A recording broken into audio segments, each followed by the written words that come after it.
How do you afford this? The traffic stop should have lasted 5 minutes.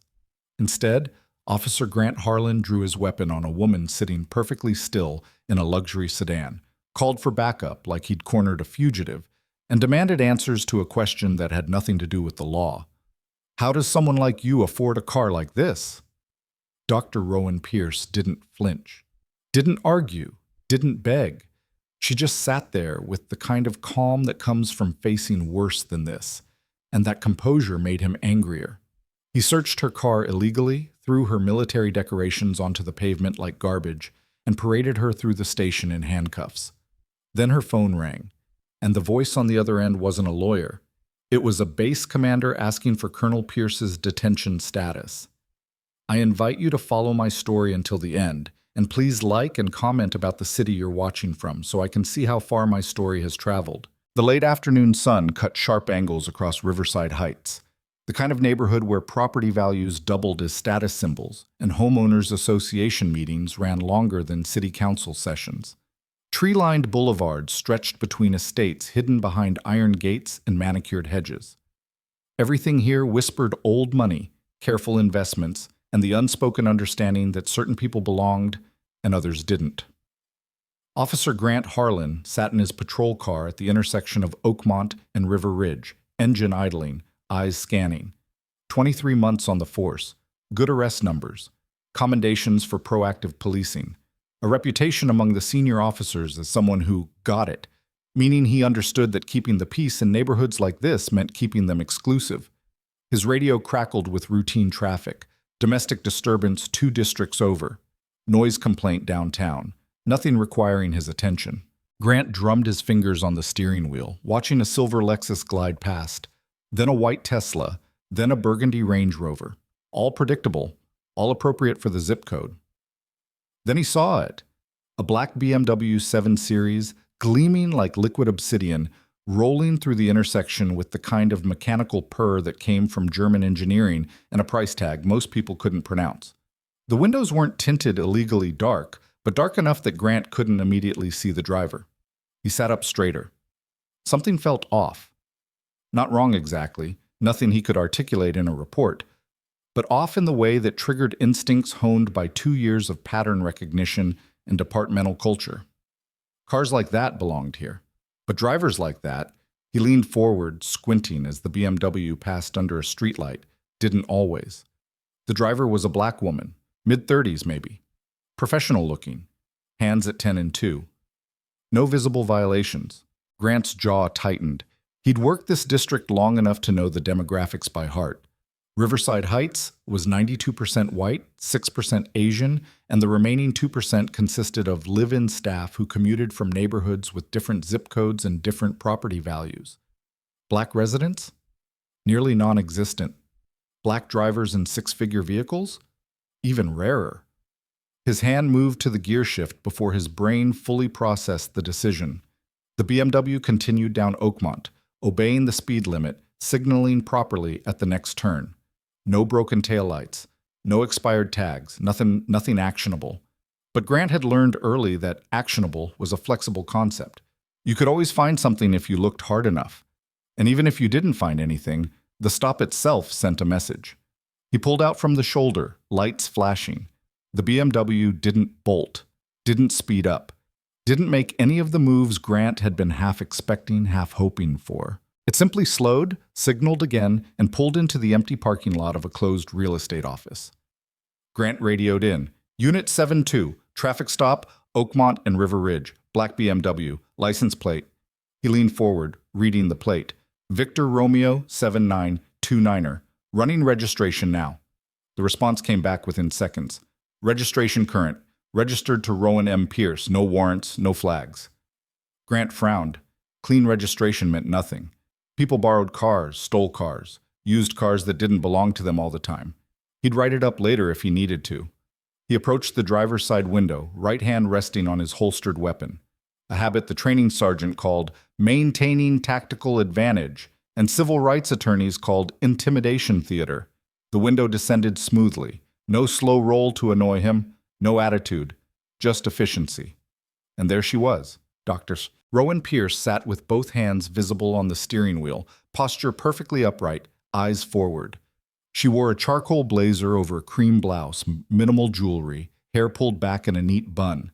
Everything about her screamed professional, the kind of professional that made Grant immediately suspicious because it felt performed, rehearsed, like she'd been expecting this. "License and registration?" Grant said flatly. "May I ask why I was stopped, officer?" Her voice was calm, not challenging, not afraid, just measured, the way someone might ask about the weather. Grant's eyes narrowed. "License and registration. Now." Rowan held his gaze for exactly 2 seconds, long enough to make it clear she'd heard the question, short enough not to escalate, then reached slowly toward the glove compartment. She moved with deliberate precision, narrating each action. "I'm reaching for my registration. It's in the glove box." "Keep your hands where I can see them." "My hands are visible, officer. I'm opening the glove compartment now." She retrieved a leather document holder, extracted the registration, then gestured toward her purse on the passenger seat. "My license is in my wallet. May I retrieve it?" Grant didn't answer immediately. He was studying her face, looking for signs, nervousness, guilt, the telltale micro-expressions that separated people with something to hide from people who simply feared cops. But Rowan Pierce's expression remained neutral, almost clinical. "Go ahead," he said finally. She produced her license with the same controlled movements, handing both documents through the window. Grant studied them under his flashlight, even though the sun hadn't fully set yet.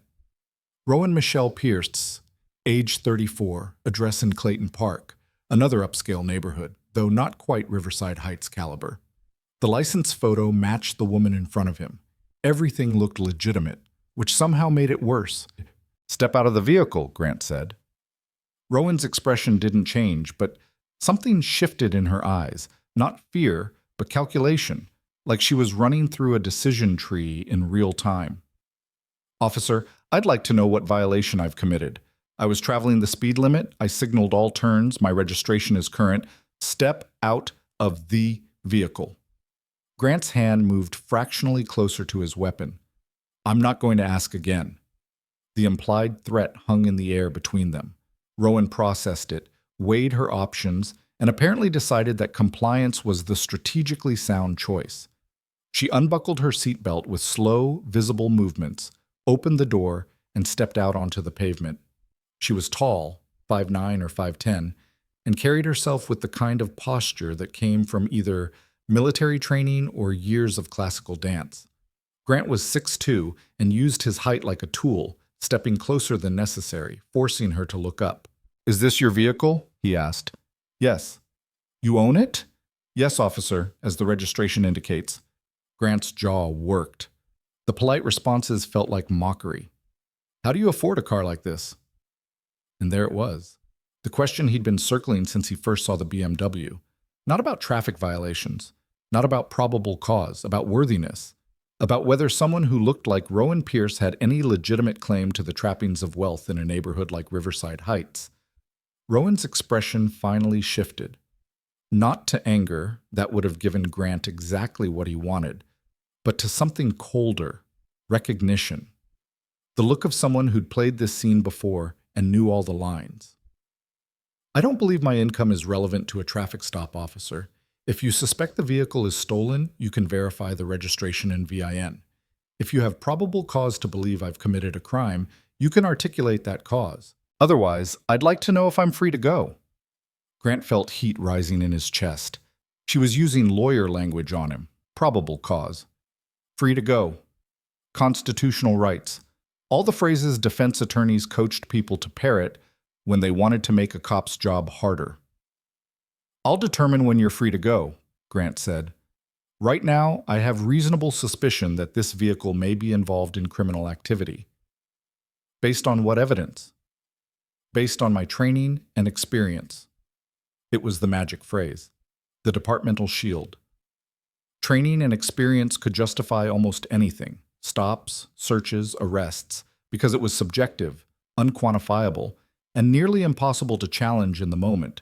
Courts might disagree later, but later didn't help someone standing on the side of the road with a cop's hand near his gun. Grant keyed his radio. 7-2 requesting backup at Oakmont and River Ridge. Suspicious vehicle stop. Rowan's eyes tracked the movement, and Grant saw her posture shift infinitesimally, shoulders squaring, weight settling into a wider stance. Not aggressive. Prepared. Officer, I'm formally requesting that you articulate probable cause for this detention. I have not committed any traffic violations. I have provided valid documentation. Unless you have specific, articulable facts suggesting criminal activity, you want specific facts? Grant stepped closer, invading her space. Here are some facts. You're driving a $70,000 car through one of the wealthiest neighborhoods in the city. You don't live here. You fit the description of suspects involved in recent vehicle thefts in the area. What description? Grant smiled. It wasn't a friendly expression. The description I received. They both knew he was lying. Rowan knew it. Grant knew she knew it. But the law gave him room to lie, and departmental culture encouraged creative report writing. By the time any complaint wound through internal affairs, his story would be airtight and corroborated by backup officers who understood the unspoken rules. 2 more patrol cars rolled into the parking lot, lights flashing. Officers Denise Cho and Marcus Webb emerged, hands near their weapons, eyes scanning the scene with practiced efficiency. What have we got? Webb asked. Suspicious vehicle, Grant said. Drivers being uncooperative. I'm going to conduct a search. Rowan's voice cut through cleanly. I do not consent to any search of my vehicle. Grant shrugged. Don't need your consent. I have probable cause. You have fabricated probable cause, Rowan said, and for the first time an edge entered her voice. Not anger, something sharper. And everything you're doing right now is being recorded by your body camera, which means this stop will be reviewed. So I'm asking you one more time, officer, what is your badge number? Grant's hand was on her car door before he made a conscious decision to move. Badge number's on my chest. You can read it while I search your vehicle. He popped the trunk. Inside was exactly what you'd expect from someone who kept a $70,000 car immaculate. A black garment bag hanging from a trunk hook, a small emergency kit, and a hard shell case about 2 feet long. Nothing suspicious, nothing illegal. Grant unzipped the garment bag. Inside hung a military dress uniform, dark blue jacket with pants creased sharp enough to cut. The kind of uniform that came with regulations about wear, protocol, and respect. He laughed. Actually laughed. Costume props? He pulled the jacket out, letting it dangle from one hand. What, you do military reenactments on the weekend? Rowan's voice came from behind him, still controlled but vibrating with something Grant couldn't quite identify. Officer, that is official military property. I'm asking you to handle it with appropriate respect. Grant tossed it back into the trunk. I'll handle it however I want during a legal search. He opened the hard case next. Inside, nestled in custom foam, were medals. Lots of them. Ribbons in precise rows, each one representing commendations, service records, achievements that took years to earn. A Purple Heart. A Bronze Star. Campaign medals. Service ribbons. All arranged with military precision. Grant picked up the Purple Heart, holding it up to the light. Where'd you buy these? Army surplus store? And that's when Rowan's control finally cracked, not into rage, but into something far more dangerous. Her voice dropped to a register that made both Cho and Webb glance over. Put that down. Grant turned, still holding the medal. Or what? You gonna file a complaint? Go ahead. Get in line with all the other people who think they can Monday morning quarterback police work. Rowan didn't move. Didn't advance, but something in her eyes made Grant's hindbrain scream warnings his conscious mind refused to hear. I'm asking you one final time, Rowan said quietly. Put my property down, return my documents, and let me leave. You have no probable cause, no reasonable suspicion, no legal justification for this stop, and if you continue, you will regret it. Grant laughed again, but it sounded forced even to his own ears. Is that a threat? It's a prediction. Grant dropped the medal back into the case, not gently, and slammed the trunk. You know what? I think we need to continue this conversation at the station. Cho, Webb, I'm detaining this individual for further investigation. Webb hesitated. Grant, man, maybe you should back me up instead of second-guessing my judgment, Grant snapped. Cho exchanged a glance with Webb. They'd both been on the force longer than Grant, had seen dozens of stops go sideways because of ego and bad judgment. But challenging another officer in the field? That was career poison. The thin blue line wasn't just a motto, it was survival. "Ma'am," Cho said to Rowan, her voice carefully neutral, "we're going to need you to comply with Officer Harlan's instructions." Rowan looked at each of them in turn, her expression unreadable. Then she spoke, and her voice carried the weight of someone making a choice she'd hoped to avoid. "I need to make a phone call." Grant scoffed. "You can call your lawyer from the station." "Not my lawyer," Rowan said. "One phone call. That's my right." Grant considered denying it out of pure spite, but even he knew that interfering with the right to a phone call was the kind of violation that defense attorneys salivated over. "Fine. Make it quick." Rowan pulled her phone from her pocket, slowly, hands visible, and dialed. She didn't put it on speaker, but in the quiet parking lot, Grant could hear it ring twice before someone answered. "This is Colonel Pierce," Rowan said, and Grant's stomach dropped like he'd stepped off a cliff. "Authentication Victor Romeo 792. I need to report a Code 7 situation. Location Oakmont and River Ridge, Riverside Heights. Detaining officer. Harlan, badge, She glanced at Grant's chest. 7249. Time, 1843 hours. Requesting immediate legal intervention and command notification." The voice on the other end spoke briefly. Rowan listened, then responded with clipped precision. "Affirmative. Stand by for situation report." She lowered the phone fractionally, looking at Grant with an expression that might have been pity. "Officer Harlan, you have about 15 minutes to decide whether you want to continue this stop or release me with a sincere apology. I recommend the latter." Grant felt Webb and Cho staring at him, felt the weight of decision pressing down, felt his pride in his training and his certainty all screaming different directions. And because he was 23 months into a career built on never backing down, never showing weakness, never letting them win, he made the choice that would define the rest of his life. He grabbed the phone from Rowan's hand and ended the call. "You're under arrest for obstruction and resisting detention," Grant said, pulling his handcuffs from his belt. "Turn around." Rowan didn't resist, didn't fight. She simply turned, placing her hands behind her back with the practiced ease of someone who understood that physical resistance only gave them ammunition. But as the cuffs clicked shut, she said one more thing, quiet enough that only Grant heard it. "You have no idea what you just did." Grant tightened the cuffs an extra notch. "Yeah, I do. My job." He walked her to his patrol car, opened the back door, and guided her inside with a hand on her head, the same theatrical move he'd seen senior officers use 100 times, the one that looked authoritative on camera and felt like power in the moment. Cho approached as he closed the door. "Grant, so that phone call, she used military terminology, authentication codes. If she's playing dress-up with a uniform she bought online," Grant interrupted. "Stolen valor, probably. We'll sort it out at the station." But even as he said it, doubt gnawed at his certainty, the way Rowan had carried herself, the precision of her language, the complete lack of fear in her eyes. He shook it off. Doubt was weakness. Hesitation got cops killed. He'd made the stop, committed to the search, and now he'd see it through. That's what the job demanded. That's what separated good cops from the ones who second-guessed themselves into paralysis. Grant climbed into the driver's seat, glancing in the rearview mirror at Rowan, sitting perfectly still in the back, staring straight ahead like she was counting down to something he couldn't see. His radio crackled.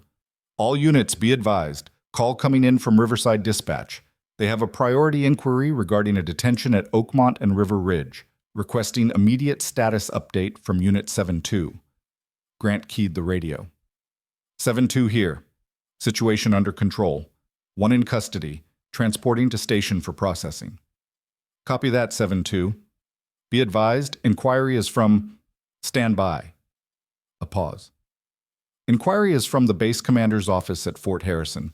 They're requesting detention status for Colonel Rowan Pierce. The silence in the car became absolute. Webb's voice crackled over the radio, careful and measured. Dispatch. Can you confirm that title? Did they say Colonel? Affirmative. Colonel Rowan M. Pierce, United States Army. They're requesting immediate confirmation of her status and well-being.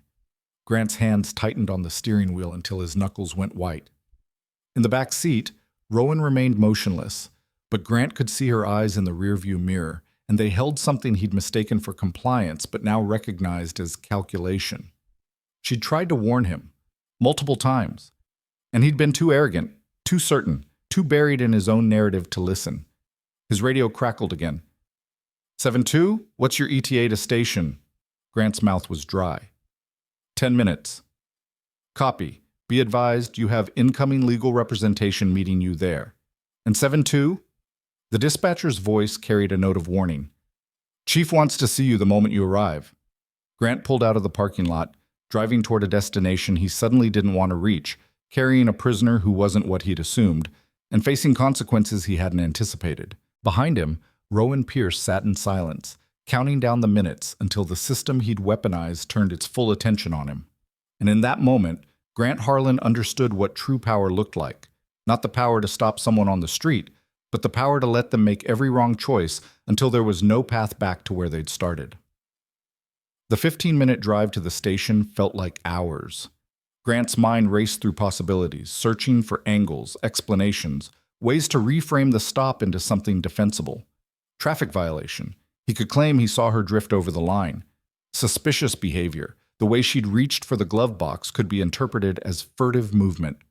The phone call. Maybe she was impersonating an officer, stolen valor combined with fraud. But even as he constructed the narrative, he knew it was tissue paper. Body cameras didn't lie. Audio didn't forget. And if Rowan Pierce was who that phone call suggested she was, then Grant had just committed every violation he'd been warned about in academy training: unlawful stop, illegal search, wrongful detention, interference with official communications. His career wasn't just at risk. It was over. Unless he could control the story. Grant pulled into the station parking lot and saw them immediately. Two men in suits standing near the entrance, looking exactly like federal agents or military legal officers. Short haircuts, pressed suits, the kind of posture that came from years of standing at attention. He parked away from them, taking his time with the paperwork, trying to compose himself. When he finally opened the back door, Rowan stepped out without assistance, still handcuffed, still composed. "Officer Harlan," one of the suited men called out, "we need to speak with you immediately." Grant ignored him, guiding Rowan toward the entrance. "This individual is under arrest. You can wait inside while we process her." "Officer," the voice was sharper now, carrying command authority. "I'm Captain Ross Brennan, Judge Advocate General's Corps. That woman is a commissioned officer in the United States Army, and you are currently in violation of multiple federal statutes. Remove those restraints immediately." Grant's hand tightened on Rowan's arm. "I don't take orders from you. This is a local matter." "It ceased being a local matter the moment you detained a military officer without probable cause," the second man interrupted. "I'm Agent Philip Morrison, Office of Special Investigations. And before you dig yourself any deeper, you should know that Colonel Pierce is currently assigned as a federal liaison overseeing military-civilian cooperation programs. Her detention is now a matter of federal interest." The words hit Grant like physical blows. Federal interest, military officer, federal statutes. He'd thought he was stopping a suspicious driver. He'd actually detained someone whose detention triggered protocols he didn't even know existed. Captain Brennan approached, moving with deliberate calm. "Officer Harlan, I'm going to ask you one time to remove those restraints and release Colonel Pierce. If you refuse, this situation escalates in ways that will end your career before sunrise. Do you understand?" Grant looked around desperately. Webb and Cho had pulled up behind him but were keeping their distance, clearly wanting no part of whatever disaster was unfolding. The station doors opened, and Chief Robert Dalton emerged, his expression dark. "Harlan," the chief called out. "A word, now!" Grant's hands moved to the handcuff key, muscle memory overriding the part of his brain still screaming to fight, to defend, to maintain control. He unlocked the cuffs, and Rowan pulled her hands forward, rubbing her wrists where the metal had bit into skin. She didn't speak, didn't gloat, just looked at Grant with the same measured expression she'd maintained throughout the entire encounter, like she was observing a natural process playing out exactly as she'd predicted. Captain Brennan moved to her side. "Colonel, are you injured?" "Superficial bruising from the restraints," Rowan said. "Nothing requiring medical attention, but I do want full documentation of this encounter." Body camera footage, dispatch recordings, incident reports, everything. Already requested, Agent Morrison said. We'll have everything within the hour. Chief Dalton gestured sharply. Inside for all of you. We're not doing this in my parking lot. They moved into the station, Grant feeling like he was walking to his own execution, Rowan flanked by her legal protection like a dignitary, and Chief Dalton radiating barely controlled fury. The conference room was small, designed for quick briefings, not the kind of conversation that was about to happen. Dalton closed the door and rounded on Grant immediately. What the hell were you thinking? Grant opened his mouth, but Brennan cut him off. Chief Dalton, before we proceed, I need to establish parameters. This is now a federal investigation into potential civil rights violations. Anything Officer Harlan says can and will be used in both criminal and civil proceedings. I strongly suggest he has counsel present. Dalton's face went redder. This is my officer, my station, and Colonel Pierce is a federal officer whose detention was unlawful from the first moment of contact, Morrison interrupted. We're not here to negotiate jurisdiction. We're here to determine whether criminal charges are appropriate. The room went silent. Criminal charges. Not departmental discipline, not internal review. Criminal prosecution. Grant felt the ground disappearing beneath him, felt the carefully constructed identity he'd built crumbling into sand. Rowan spoke for the first time since entering the station, her voice calm and clinical. I want to be clear about what happened tonight. Officer Harlan initiated a traffic stop without probable cause. When I asked for justification, he refused to provide it. When I declined to consent to a search, he fabricated probable cause and conducted an illegal search anyway. When I attempted to contact my command structure, which is my right as a military officer, he physically seized my phone and terminated the call. He then arrested me on fabricated charges. Throughout this encounter, I remained compliant, respectful, and within my legal rights. Officer Harlan repeatedly violated both departmental policy and federal law. She's making this sound worse than it was, Grant protested. I had reasonable suspicion. Based on what? Brennan asked quietly. Based on my training and experience. No. Brennan's voice was soft but absolute. Based on what specific articulable facts did you have reasonable suspicion? What traffic violation did Colonel Pierce commit? What behavior suggested criminal activity? Grant's mind raced. The truth, that he'd stopped her because a black woman in an expensive car didn't fit his mental model of who belonged in Riverside Heights, was the one thing he couldn't say, so he reached for the lie he'd half-constructed during the drive. She was drifting between lanes, possible impaired driving. I initiated a stop to ensure public safety. Body camera footage will either confirm or refute that claim, Morrison said. We'll have it analyzed by tomorrow morning. I'm entitled to due process, Grant said. You can't just assume. We're not assuming anything, Brennan cut in. We're following evidence, and right now the evidence includes your dispatch calls, your body camera, witness statements from your fellow officers, and Colonel Pierce's phone records showing the exact time you seized her device and terminated her official communication. Dalton held up a hand. Gentlemen, Colonel Pierce, can we take a moment here? Officer Harlan made mistakes tonight. I'm not disputing that. But jumping straight to federal prosecution seems excessive. We can handle this internally, institute retraining, disciplinary action. Rowan's voice cut through like a blade. Chief Dalton, with respect, internal handling is precisely why situations like this continue. This wasn't a rookie making a nervous mistake. This was a systematic violation of my rights by an officer who clearly believes he's above accountability. He fabricated probable cause. He conducted an illegal search. He seized my phone during an official military communication. And he did all of it with the confidence of someone who's done it before and never faced consequences. She leaned forward, her gaze fixed on the chief. So, no, I'm not interested in quiet discipline and retraining. I'm interested in public accountability. I'm interested in ensuring that every officer in this department understands that civil rights aren't suggestions. And I'm interested in making sure this never happens to someone who doesn't have my resources and rank to fight back. The silence that followed was thick enough to cut. Finally, Dalton spoke, his voice heavy with resignation. What do you want? Rowan pulled a notepad from her jacket pocket. Somehow she'd maintained it through the entire encounter, and placed it on the table. full investigation by an independent review board, complete transparency of findings, public accountability for any violations discovered, comprehensive review of this department's traffic stop patterns, looking for racial disparities, and implementation of mandatory de-escalation training with federal oversight. That'll cost the city millions, Dalton said. Officer Harlan's behavior tonight will cost the city millions anyway, Brennan replied. This way, at least something productive comes from it. Grant found his voice again, desperate now. I was doing my job, keeping the community safe. If I made mistakes, they were judgment calls, not malicious. You asked me how I could afford my car, Rowan said quietly.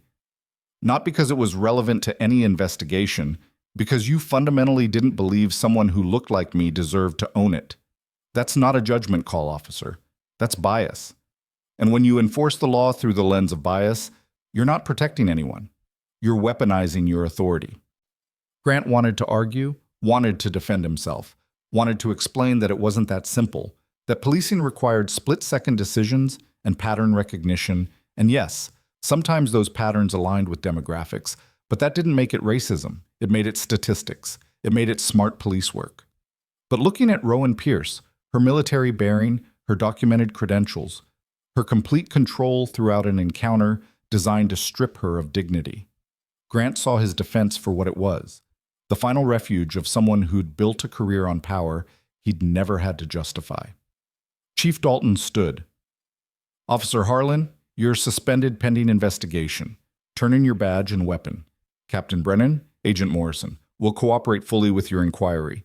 Colonel Pierce, you have my personal apology for tonight's events. Rowan nodded once, sharp and precise. Noted.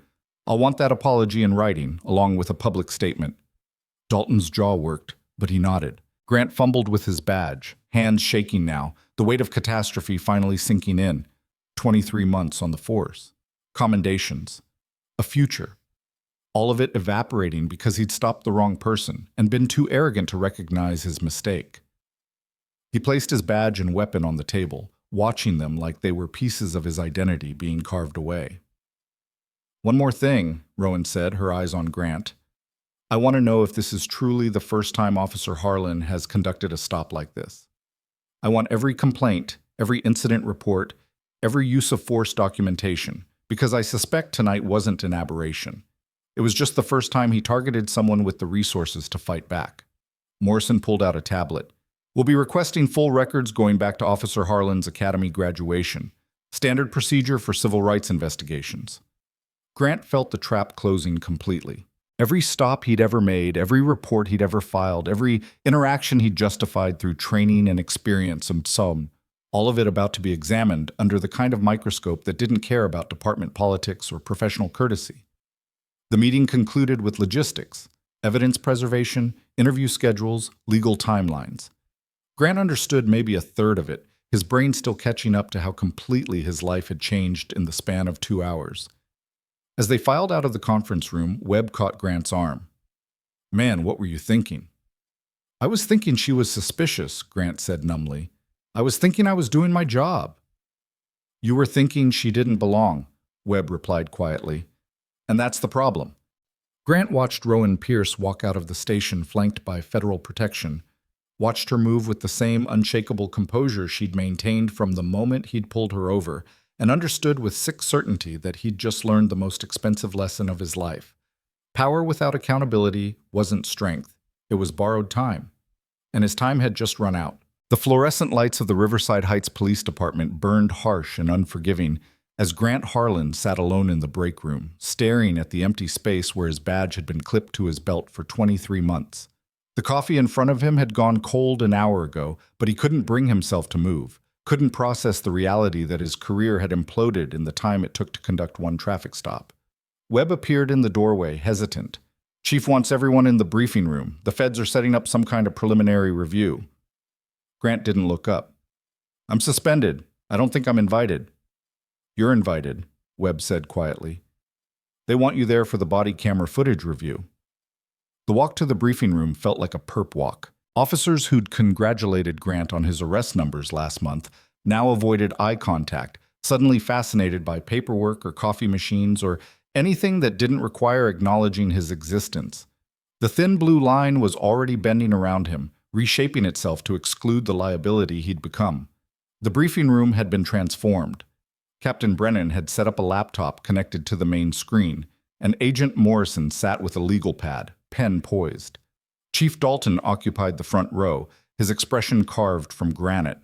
Rowan Pierce sat near the back, still in her blazer, still composed, flanked by two more suits Grant didn't recognize.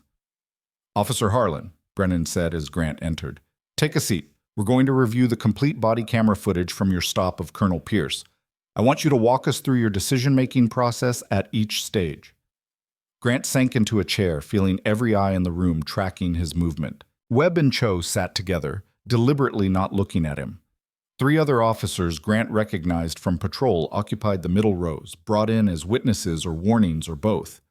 Brennan tapped a key, and the screen filled with footage from Grant's body camera. The timestamp showed 6:47 p.m., the moment Grant had first spotted the BMW. "Talk me through this," Brennan said. "What made you decide to initiate the stop?" On screen, Grant watched himself sit up straighter in his patrol car, eyes following the BMW as it passed.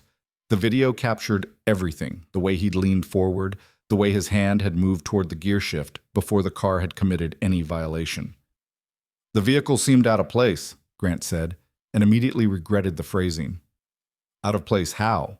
Morrison asked without looking up from his notes. The driver didn't match the neighborhood demographics." The room went silent. Even Dalton closed his eyes briefly, recognizing the admission for what it was. "So you initiated a traffic stop based solely on the driver's race," Brennan said. Not a question. A statement for the record. "No, Grant scrambled for better language.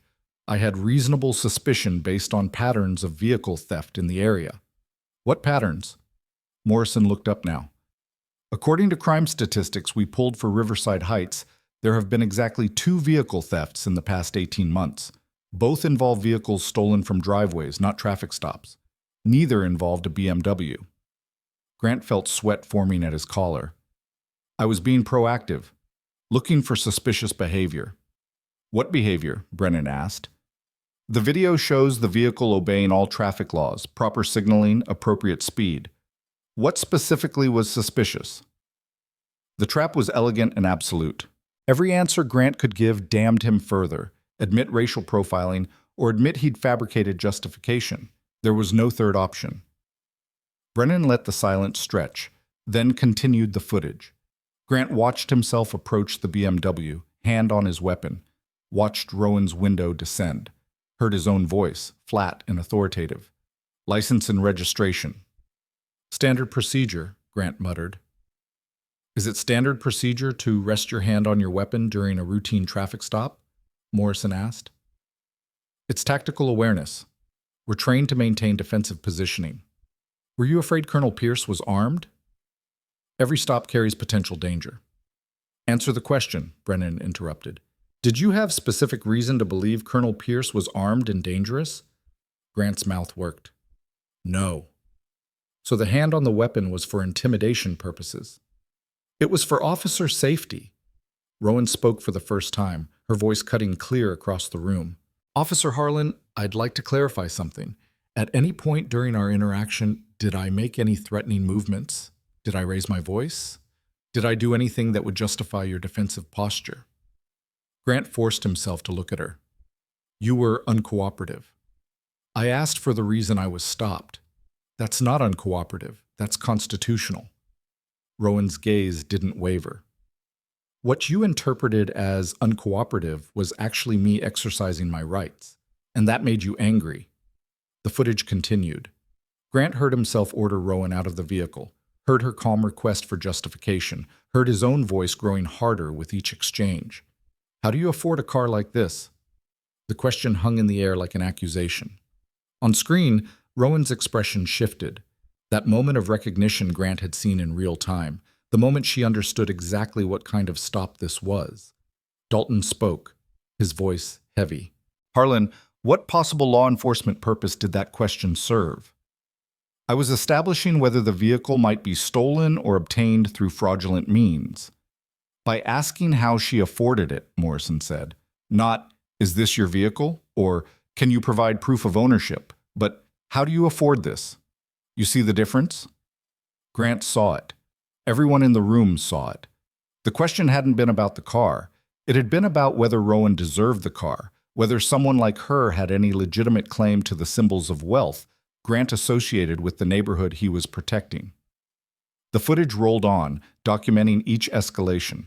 Grant calling for backup, Rowan citing her constitutional rights.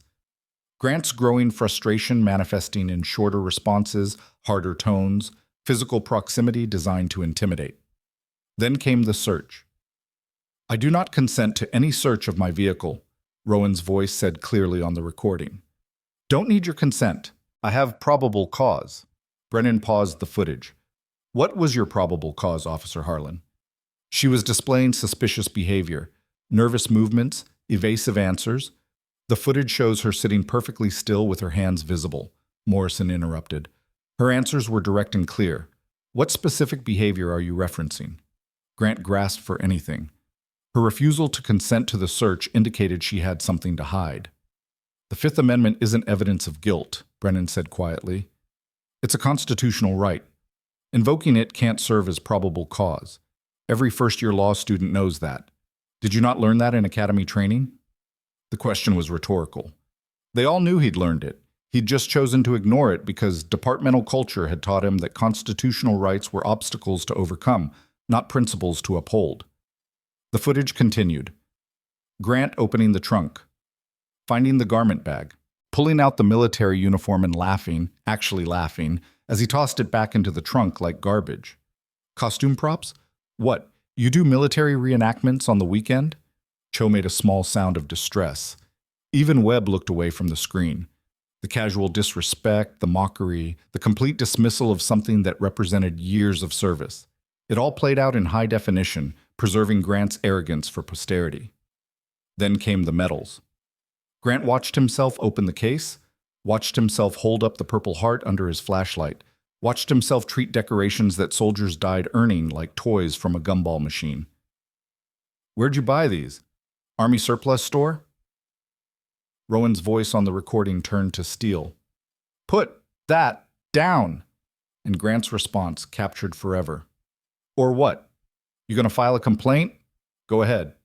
Get in line with all the other people who think they can Monday morning quarterback police work. Dalton stood abruptly and walked to the back of the room, unable to watch anymore. One of the other officers muttered something under his breath. Grant felt his face burning, seeing himself through their eyes now. Not a cop doing his job, but a bully with a badge. Brennan let the footage play through to the phone call, Rowan's measured tones requesting official intervention. Grant's decision to seize the phone and terminate the call. The moment everything became irreversible. This is Colonel Pierce, authentication Victor Romeo 7902. I need to report a Code 7 situation. Morrison looked up from his notes. Colonel Pierce, can you explain what Code 7 means? Rowan nodded. It's a military protocol indicating unlawful detention of military personnel by civilian authorities. It triggers immediate command notification and legal intervention. Every officer in the armed services knows it. Using it isn't taken lightly. Why did you use it? Brennan asked. Brennan. Because Officer Harlan had already committed multiple violations, and his behavior indicated he would continue escalating rather than de-escalating. I needed to create an official record and activate protective measures before the situation deteriorated further. Grant heard himself on the recording, grabbing the phone. You're under arrest for obstruction and resisting detention. At what point did Colonel Pierce obstruct anything? Morrison asked. Grant had no answer. Rowan had complied with every lawful order, had only resisted illegal commands, had remained calm and controlled throughout. The obstruction charge was fabricated, and they all knew it. The footage showed the arrest, Rowan turning without resistance, hands behind her back, accepting the handcuffs with the resignation of someone who understood that fighting would only make things worse. You have no idea what you just did, Rowan's voice said quietly. Yeah, I do. My job. Brennan stopped the footage. Officer Harlan, I want you to understand something. This isn't about political correctness or sensitivity training or any of the things you're probably telling yourself right now. This is about fundamental police work. You initiated a stop without cause. You conducted a search without consent or probable cause. You arrested someone without justification. And you did all of it while documenting your own violations. He gestured to the frozen image on screen, Grant's hand tight on Rowan's arm as he guided her toward his patrol car. Every step of this encounter was a choice. You could have accepted her explanation. You could have verified her registration and let her go. You could have recognized that her calm wasn't defiance. It was discipline. Instead, you escalated at every opportunity because she didn't show you the deference you felt you deserved. Morrison closed his legal pad. We've been doing this job for a combined 30 years. We've reviewed hundreds of stops, arrests, and use of force incidents. And I can tell you with certainty that this footage will be used in training academies for the next decade as a textbook example of how not to conduct a traffic stop. Grant wanted to defend himself, wanted to explain that it hadn't felt like this in the moment, that he'd been following instincts and training and patterns that everyone used but nobody talked about. But the footage didn't lie. His motivations were transparent, his violations clear, his judgment indefensible. Dalton returned to the front of the room. Captain Brennan, what happens now? Now we expand the investigation, Brennan said. We want every traffic stop Officer Harlan has conducted in the past 2 years, every incident report, every use of force documentation, every complaint, sustained or not. That's thousands of records, Dalton protested. Then you'd better start compiling them, Morrison replied. Because if this is part of a pattern, we need to know. And if it's not, if this was truly an isolated incident, then the data will show that. Grant knew what they'd find, not because he'd been uniquely bad, but because he'd been doing what everyone did. Stopping cars in the wrong neighborhoods, questioning people who didn't fit demographic expectations, using training and experience to justify stops that started with gut feelings about who belonged where. The difference was that he'd done it to someone with the rank and resources to make it matter. One of the unidentified suits near Rowan stood. Chief Dalton, I'm Lieutenant Colonel Sandra Reeves, JAG Corps. I need to make you aware of additional complications. Colonel Pierce isn't just any officer. She currently serves as the primary liaison between Fort Harrison and 17 civilian law enforcement agencies in this region, overseeing approximately $42 million in federal cooperation funding. Whoa!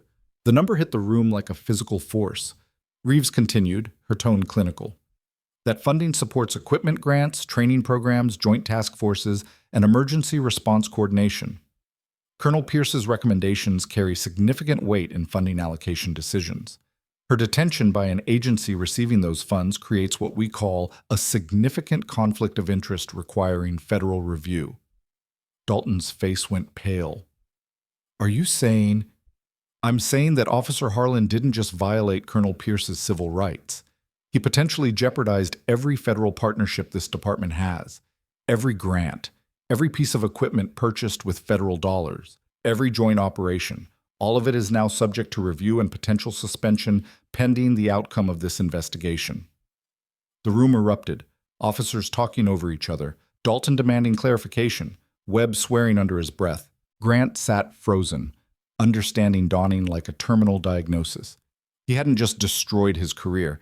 He'd potentially destroyed the department's funding, equipment, and federal partnerships, all because he'd stopped a black woman in an expensive car and couldn't admit his mistake. Morrison raised his voice. Everyone calm down. We're not making any funding decisions tonight. But Chief Dalton, you need to understand the scope of this situation. This isn't just about one bad stop. It's about institutional credibility. If your department can't be trusted to treat a federal liaison with basic respect and constitutional compliance, how can the federal government trust you with millions in funding and cooperation? Rowan spoke again, and the room fell silent. I want to be clear about my position. I didn't ask for this stop. I didn't provoke it. I complied with every lawful order. But I will not pretend it didn't happen, and I will not accept a quiet settlement that lets systemic problems continue. She stood, and despite being surrounded by police officers in their own station, she somehow commanded the room. Officer Harlan made choices tonight based on assumptions about who I was and what I deserved. But here's what he didn't know. I've been making those same assumptions about this department for months. She pulled a folder from her briefcase and placed it on the table. For the past 6 months, I've been reviewing traffic stop data from every department that receives federal cooperation funding. Riverside Heights PD has the second highest racial disparity rate in the region. Black drivers are stopped at 4 times the rate of white drivers, despite comprising less than 8% of the local population. Hispanic drivers are stopped at 3 times the rate, and those stops result in searches at dramatically higher rates, even though the contraband hit rate is actually lower for minority drivers. The folder hit the table with a sound like a gavel. I've been preparing a recommendation to suspend federal funding to departments with persistent disparities until they implement mandatory reforms. Officer Harlan's stop tonight didn't create this problem. It just put a face on statistics I've been analyzing for half a year. Grant felt the world tilting. This wasn't about one stop. This was about a pattern he'd been part of, a system he'd reinforced, a culture he'd never questioned because it had made his job easier and his arrest numbers higher. Dalton's voice was hollow. Colonel Pierce, what would it take for you to reconsider that recommendation? Public accountability, Rowan said immediately. Not internal discipline, not quiet settlements. Public acknowledgement of the problem, transparent investigation, and mandatory reforms with federal oversight. That'll destroy public confidence in this department. Public confidence built on unconstitutional practices deserves to be destroyed, Rowan replied. What you should be worried about is building legitimate confidence based on actual constitutional policing. Brennan pulled out another document. We've already begun preliminary analysis. In the past year, Officer Harlan has conducted 143 traffic stops. 87 involved minority drivers. That's 62% in a district that's less than 15% minority. Those numbers are taken out of context, Grant said desperately. Different demographics commit different crimes at different rates. Don't, Rowan cut him off, her voice sharp as a blade. Don't you dare cite crime statistics to justify profiling. I've heard that argument from every department trying to explain away disparities. The data doesn't support it. Controlled studies accounting for every variable, time of day, location, vehicle type, driver behavior, still show persistent racial bias in stop decisions. She leaned forward, her gaze locked on Grant. You stopped me because you saw a black woman in a luxury car and your first thought was, she doesn't belong here. Not, she might be a doctor. Not, she might be a lawyer. Not, she might be a decorated military officer. Your first thought was suspicion, and that's the problem. Grant wanted to argue, but the words wouldn't come. Because she was right. His first thought had been exactly that. Suspicion based not on behavior, but on demographics. And he'd built an entire career on similar decisions, each one justified through training and experience, each one reinforcing patterns until they felt like instinct. Morrison checked his watch. We're going to need formal statements from everyone present during the stop. Webb, Cho, you'll both be interviewed tomorrow morning. Officer Harlan, you're required to cooperate with this investigation as a condition of your employment. Refusal will be treated as insubordination and result in immediate termination. I want a union representative, Grant said. You're entitled to one, Brennan confirmed. But understand that this is both a criminal and civil investigation. Your union can advise you on employment matters. They can't protect you from federal charges. Federal charges. The words echoed in Grant's head like a death sentence. The meeting broke up, officers filing out in small groups, conversations hushed and urgent. Grant remained seated, unable to process movement, unable to face the hallway full of colleagues who'd already started calculating how to distance themselves from the fallout. Webb paused at the door, then turned back. Grant, man, you need to get a lawyer, not a union rep, a real criminal defense attorney. I didn't commit a crime, Grant said automatically. You seized a military officer's phone during official communication and arrested her on fabricated charges, Webb replied. That's at minimum interference with federal operations and false imprisonment. And if they decide to push it, it's deprivation of rights under color of law. That's a federal felony. The words felt unreal. Felony. Criminal charges, federal prosecution. Those were things that happened to bad cops, corrupt cops, the ones who crossed lines everyone agreed were uncrossable. Not to officers who were just doing their jobs, making judgment calls, protecting communities. Except Grant was beginning to understand that maybe those categories weren't as distinct as he'd believed. Maybe the difference between a good cop and a bad cop wasn't intentions, it was actions. And his actions, documented in high definition and reviewed by federal investigators, told a story he couldn't explain away. Cho stopped by his chair, her expression conflicted. Grant, I need you to know something. When you called for backup tonight, Webb and I talked about refusing, about telling dispatch we were tied up with another call. Why didn't you? Grant asked. Because we thought if we weren't there, you might make it worse. We thought we could de-escalate, talk you down. She shook her head. But we just ended up as witnesses to your violations, and now we're part of this investigation too. She walked away, leaving Grant alone with the weight of understanding that he'd dragged down everyone around him, his backup, his department, his chief, all of them now tangled in the consequences of his decisions. Rowan emerged from a side conversation with her legal team and approached Grant's table. He couldn't look at her, couldn't face the woman whose dignity he'd tried to strip away, whose service he'd mocked, whose rights he'd violated. Officer Harlan, she said quietly. Grant forced himself to meet her eyes. I want you to understand something, Rowan continued. This isn't personal. I don't hate you. I don't even know you, but I know what you represent, a system that treats constitutional rights as inconveniences and communities of color as threats.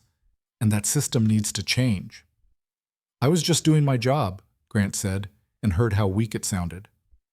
No, Rowan replied.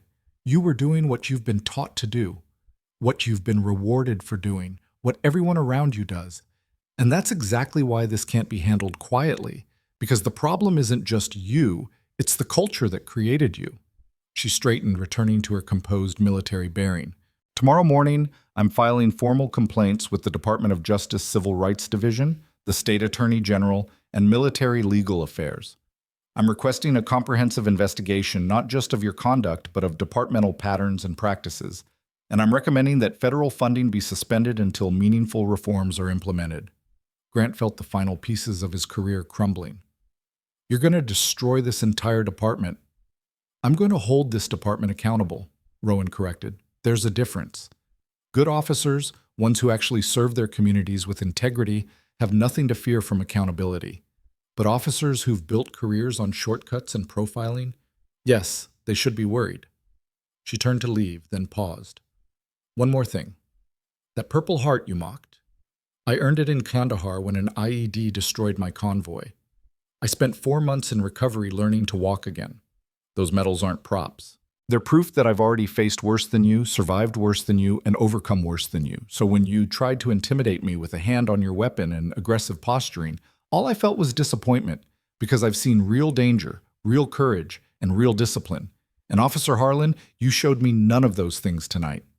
She walked away, leaving Grant sitting alone in the briefing room, surrounded by empty chairs and the ghost of his own voice echoing from the body camera footage still frozen on the screen. How do you afford a car like this? The question that had seemed so reasonable in the moment now sounded like exactly what it was. The voice of someone who'd never questioned his right to judge who belonged where, who deserved what, who should be trusted, and who should be suspected. Grant pulled out his phone and did what Webb had suggested. He searched for criminal defense attorneys, looking for someone who specialized in federal cases, someone who could navigate the nightmare his life had become. But as he scrolled through lawyer websites promising aggressive defense and proven results, Grant understood with crushing certainty that no attorney could defend him from the truth. The body camera footage didn't lie. The dispatch recordings didn't lie. His own words, preserved in digital clarity, didn't lie. He'd stopped Rowan Pierce because she was black and driving an expensive car in a white neighborhood. Everything that followed, the illegal search, the mockery, the arrest, had flowed from that initial decision like water flowing downhill, inevitable and destructive. And now he'd have to live with the consequences. Grant left the station through the back door, avoiding the front desk where officers were already gathering to discuss the evening's disaster. His car sat alone in the parking lot, looking smaller somehow, less authoritative without the official status it had carried just hours before. He sat in the driver's seat and pulled out his phone again, this time searching for news. The story hadn't broken yet. It was too soon, too fresh. But Grant knew it would. By tomorrow morning, reporters would be calling. By tomorrow afternoon, civil rights groups would be demanding statements. By tomorrow evening, his name would be trending alongside words like racial profiling and abuse of power. His phone buzzed. A text from his sergeant. Need to talk. Call me. Grant deleted it. Whatever the sergeant wanted to say, Grant didn't want to hear it. Advice about cooperating with the investigation, warnings about talking to media, suggestions for damage control. None of it mattered anymore. He'd crossed a line he hadn't known existed, and there was no walking it back. Grant drove home through streets he'd patrolled with pride just this morning, past neighborhoods he'd protected with certainty, past intersections where he'd made dozens of stops that probably looked exactly like tonight's, if anyone bothered to review them. And for the first time in his career, Grant Harlan wondered if maybe the people he'd been stopping, searching, and arresting had been right all along. Maybe the system was broken. Maybe training and experience was just code for bias. Maybe the thin blue line he'd been so proud to defend was actually a wall that separated police from accountability. His apartment was dark and empty. Grant sat on his couch without turning on lights, staring at nothing, and waited for sunrise to bring the next wave of consequences he couldn't avoid. The morning news broke at 6:15 a.m., exactly 9 hours after Grant Harlan had pulled over the wrong person. Grant watched it unfold from his darkened living room, coffee untouched on the table beside him, phone vibrating with messages he refused to read. The local station led with a carefully worded headline. Military officer detained during traffic stop. Federal investigation launched. But the implications were clear to anyone who understood the coded language of police misconduct stories. By 7 a.m., the national outlets had picked it up. By 8, Grant's name was public. By 9, the police union had issued a statement defending the difficult split-second decisions officers face daily, while carefully avoiding any mention of Grant specifically. The message was clear. He was on his own. His phone rang. The chief. Grant let it go to voicemail, then listened to Dalton's terse message. Harlan, get down here. Now. We've got media camped outside and the mayor's office breathing down my neck. You've got 30 minutes. Grant showered, shaved, and dressed in civilian clothes. Jeans and a button-down shirt that felt wrong without the uniform he'd worn like armor for nearly 2 years. The drive to the station took him past a coffee shop where he'd been a regular, where baristas had known his order and sometimes comped his drinks with a smile and a thanks for your service. He didn't stop.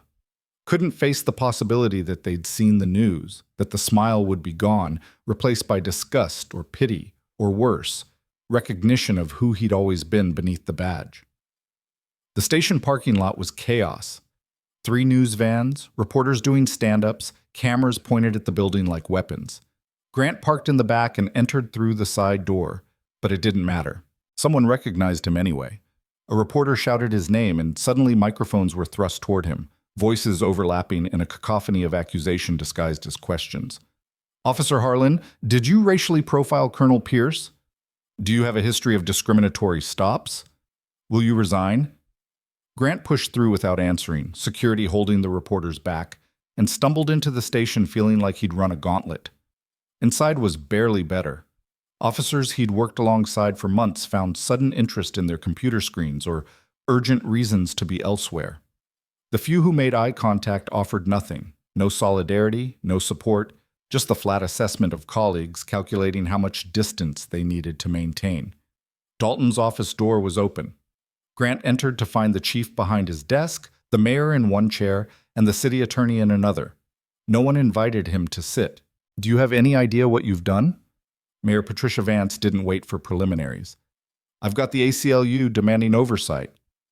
The NAACP calling for your prosecution, the Department of Justice reviewing our entire operation, and a decorated military officer who has the ear of every federal funding agency that keeps this city running. I made a traffic stop, Grant said, and immediately regretted how defensive it sounded. You made a federal case, the city attorney, Richard Moss, corrected. Literally. The DOJ Civil Rights Division opened a file this morning.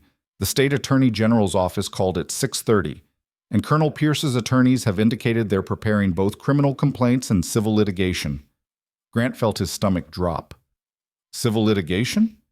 She's suing you personally, Moss said, and the city, and the department, for civil rights violations, false arrest, unlawful search, intentional infliction of emotional distress, and about 6 other causes of action.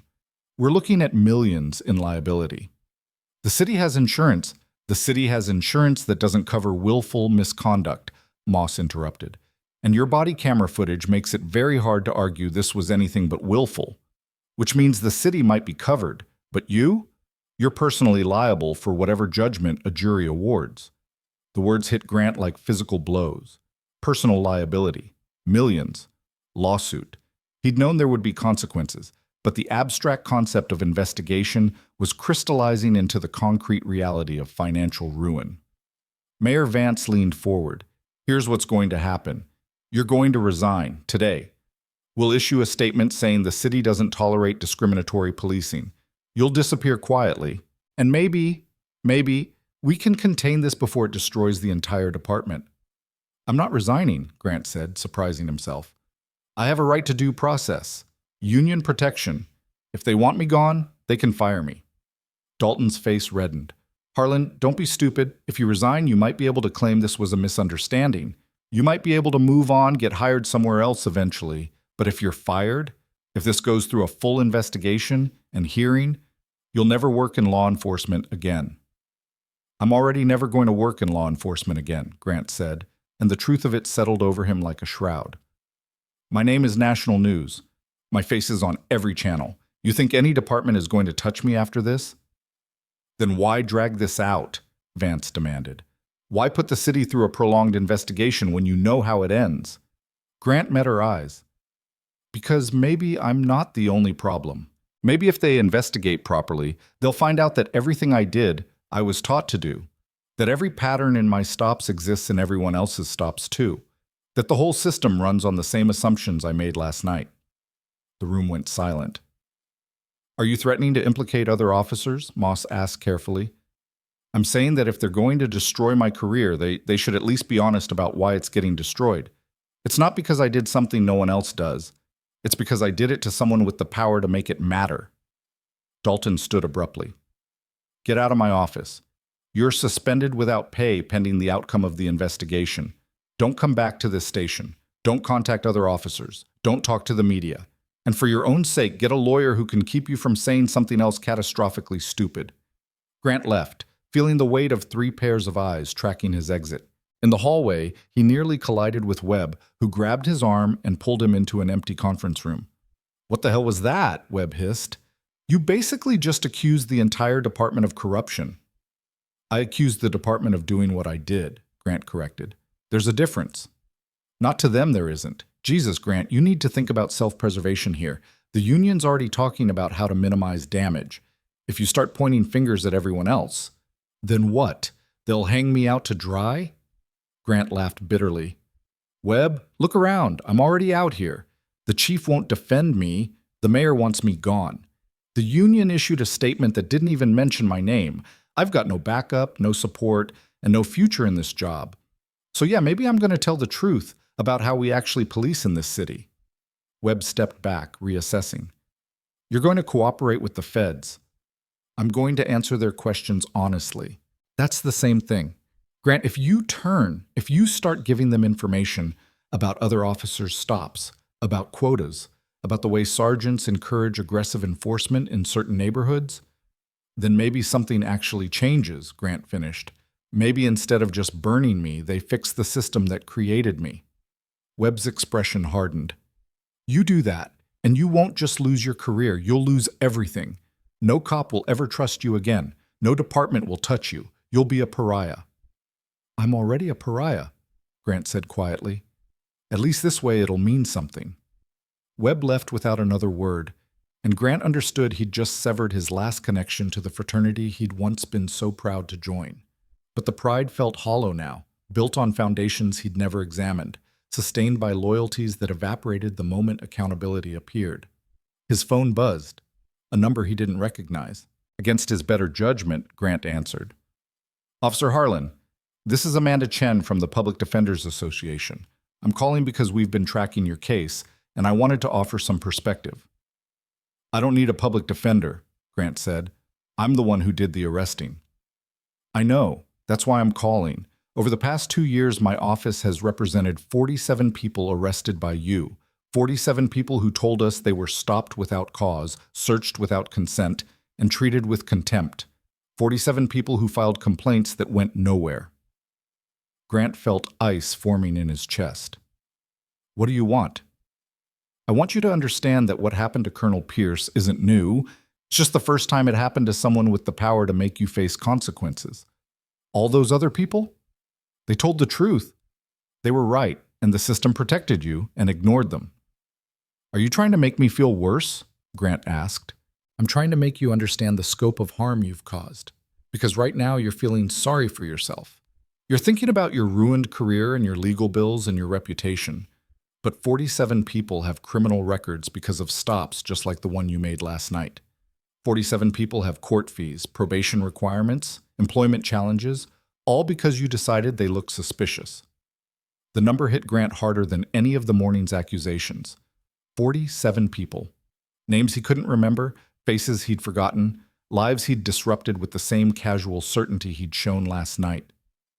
What do you want from me? Grant asked again, voice hollow. I want you to think about testifying.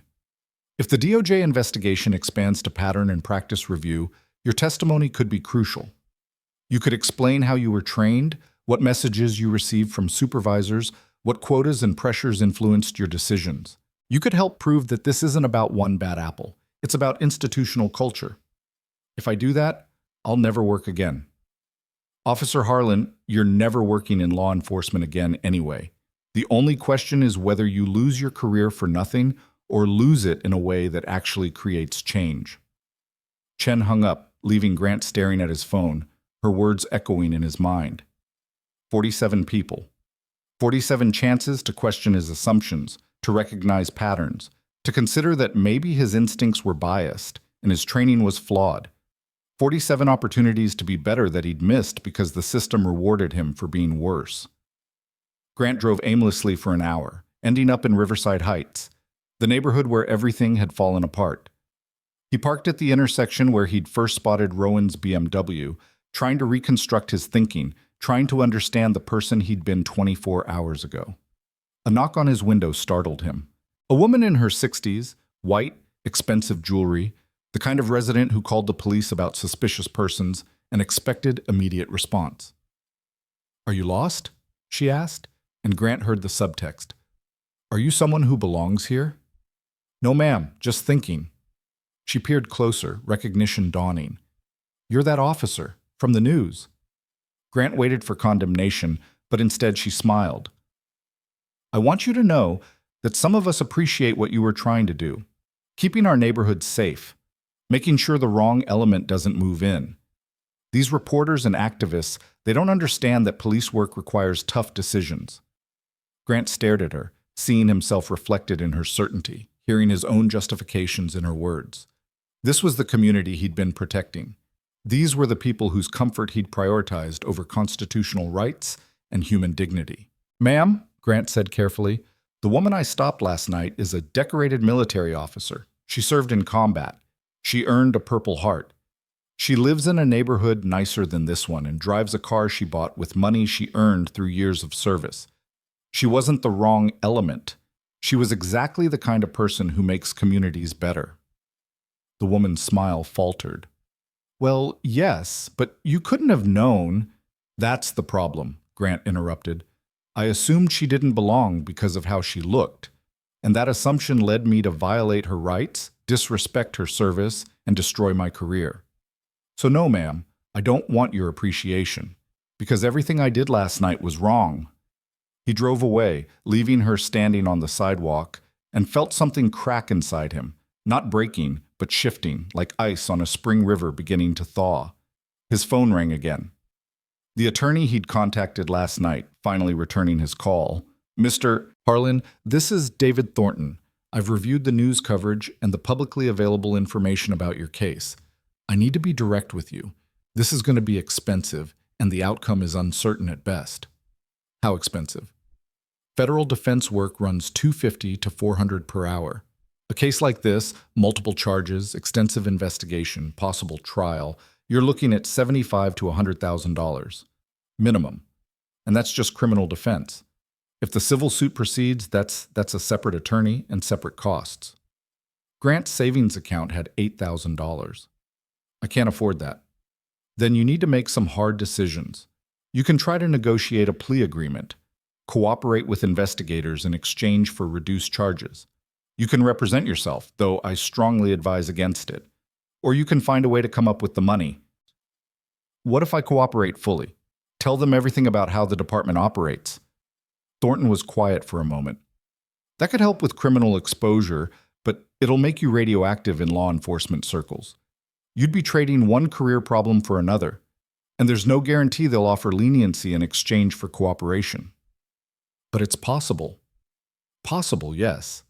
Likely. That depends on what you know and how valuable it is to their investigation. Grant thanked him and ended the call, adding legal costs to the growing mountain of consequences. His apartment lease, his car payment, his student loans from academy training, all of it suddenly precarious, balanced on income that had evaporated overnight. By afternoon, the story had evolved. News outlets had obtained Grant's personnel file, someone at the department leaking information to control the narrative, or to pile on. Grant couldn't tell which. His arrest statistics, his commendations, his training records, all of it now reframed as evidence of aggressive enforcement and racial profiling rather than exemplary police work. One reporter had done the math Grant had been avoiding.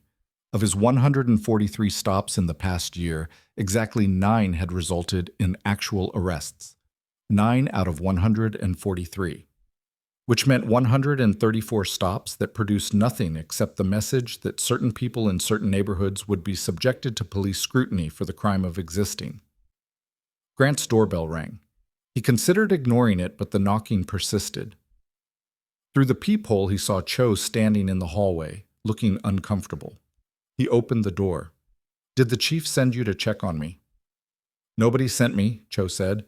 "Can I come in?" Grant stepped aside and Cho entered, taking in the darkened apartment, the untouched coffee, the general atmosphere of despair. "You look like hell," she said. "I feel worse." Cho sat on the edge of his couch. "Webb told me about your conversation, about you planning to cooperate with the investigation." Word travels fast. "Grant, I need you to understand what you'd be doing. It's not just about you. Webb and I were your backup on that stop. Our reports are part of the record. If you start talking about departmental culture and implicit quotas and pressure from supervisors, we get dragged into it too." Grant turned to face her. "Did we do something wrong?" "We backed you up when we should have questioned your judgment. We stood by while you conducted an illegal search.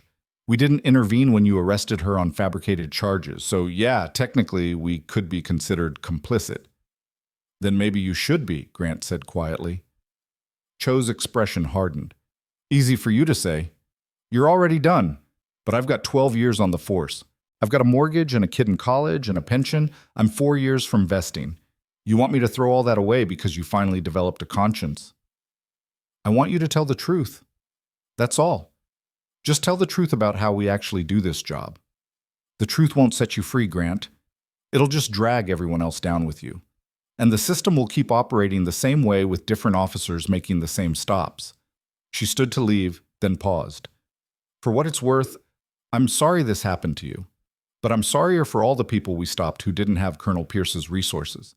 Because they tried to tell the truth too, and nobody listened." After she left, Grant pulled up his arrest records on his personal laptop, copies he'd kept as evidence of productivity, proof of value to the department.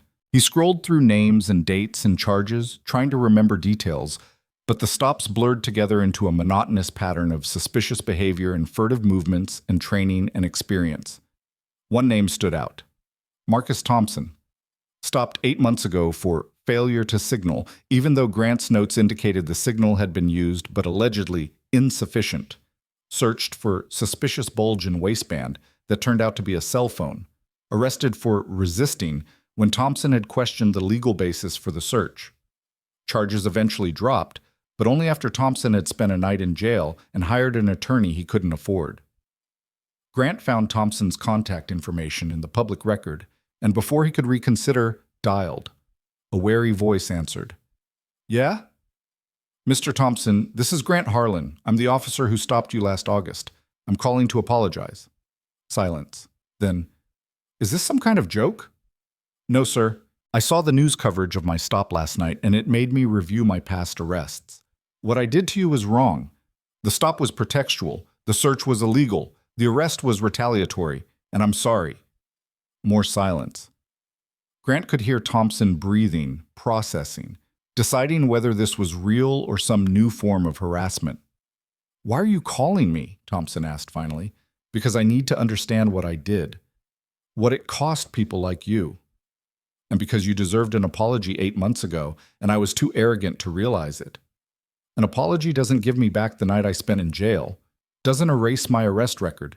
Yeah, charges were dropped, but it still shows up on background checks. Doesn't pay back the $1,500 I spent on a lawyer, doesn't undo my kids asking why daddy was arrested. Each word landed like an accusation. Grant absorbed them, feeling the weight of harm he'd inflicted with such casual certainty. You're right, Grant said.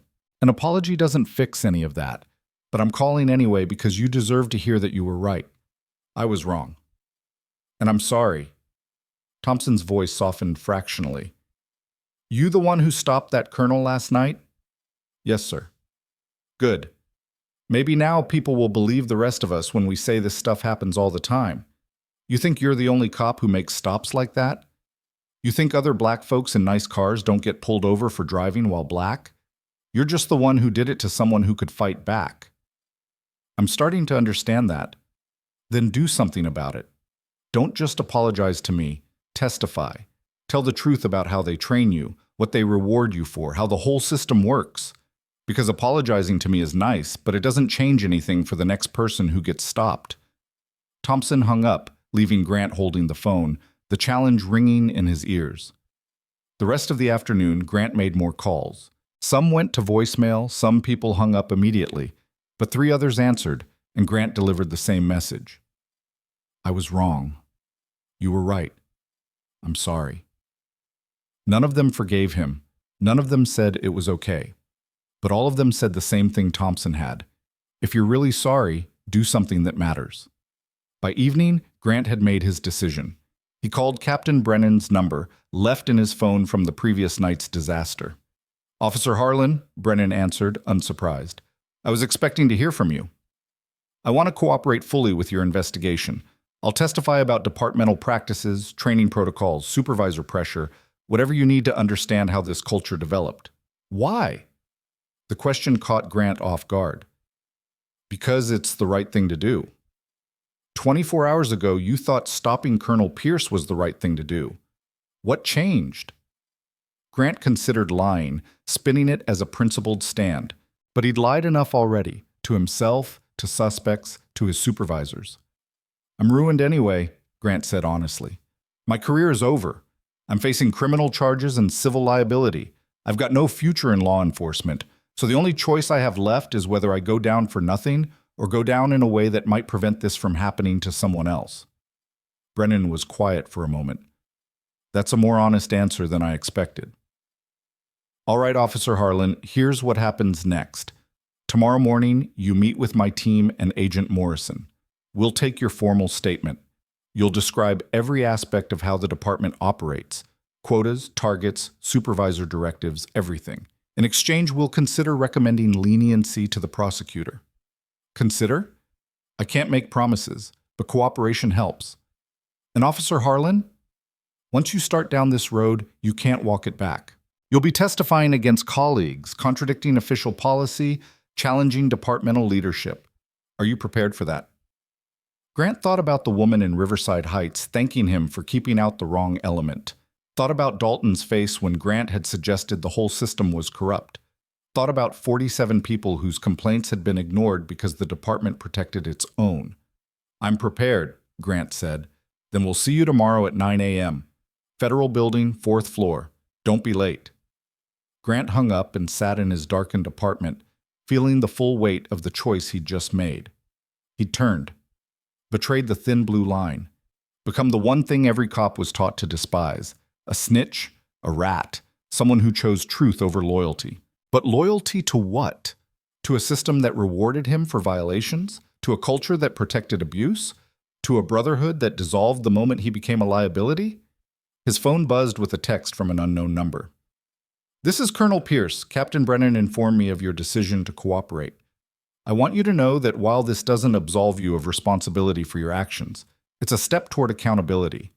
The question now is whether you're committed to seeing it through, even when it gets difficult.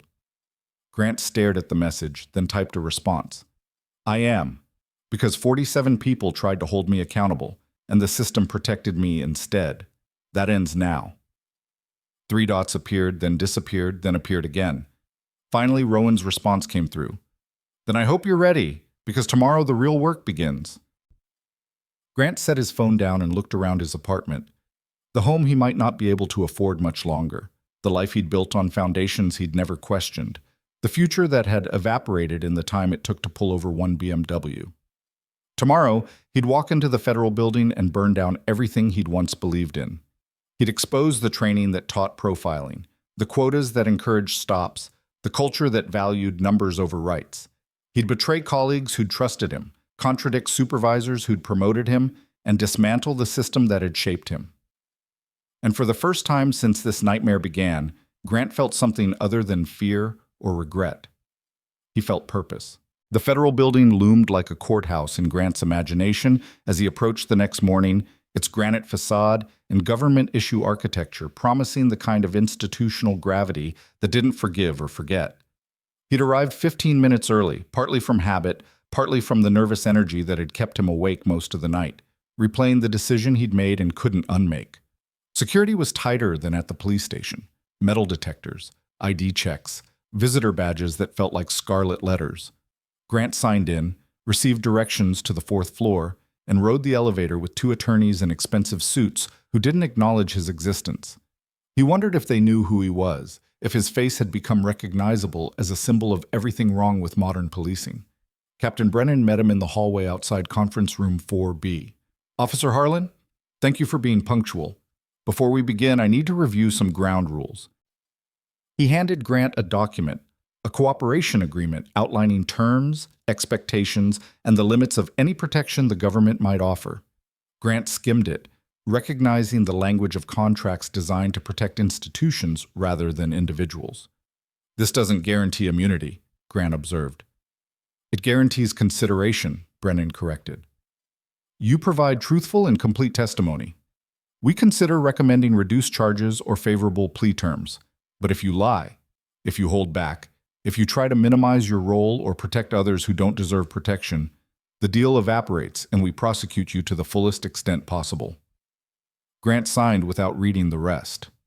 What choice did he have? His career was over, his savings would be consumed by legal fees, and his reputation was destroyed. Cooperation was the only card he had left to play.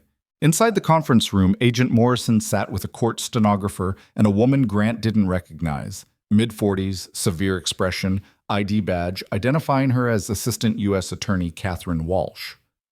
Officer Harlan, Walsh said without preamble, I'm the prosecutor who will decide what charges to file against you. I want to be clear from the start.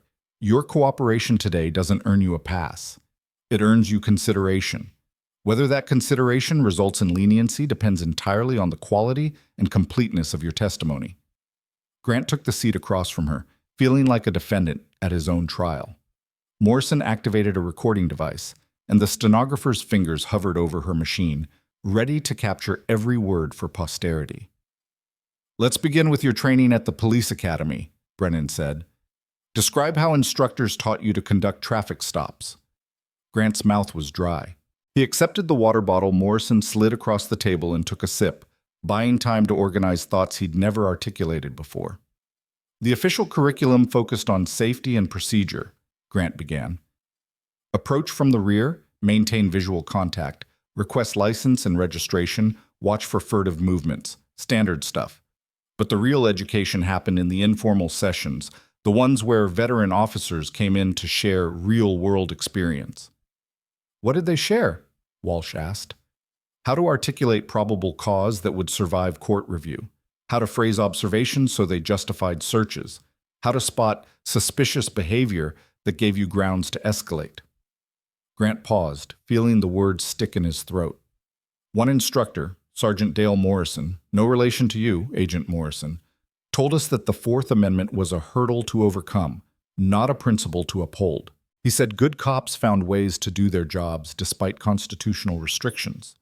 The stenographer's keys clicked steadily. Brennan made notes on a legal pad. Walsh's expression remained neutral, giving Grant no indication whether his testimony was helpful or damning. Did instructors ever explicitly tell you to profile based on race? Morrison asked. Not explicitly. They were careful about language, but they taught us to recognize patterns in high crime demographics and suspect populations. They showed us statistics about crime rates in different communities and told us to be extra vigilant in certain neighborhoods. They never said stop black drivers, but the implication was clear. How was it clear? Walsh pressed. Grant met her eyes. Because when we did field training, our supervising officers praised stops in minority neighborhoods and questioned stops in white areas. Because our performance evaluations rewarded high stop numbers in target zones that coincidentally aligned with racial demographics. Because sergeants told us that broken windows policing meant keeping certain people out of certain places.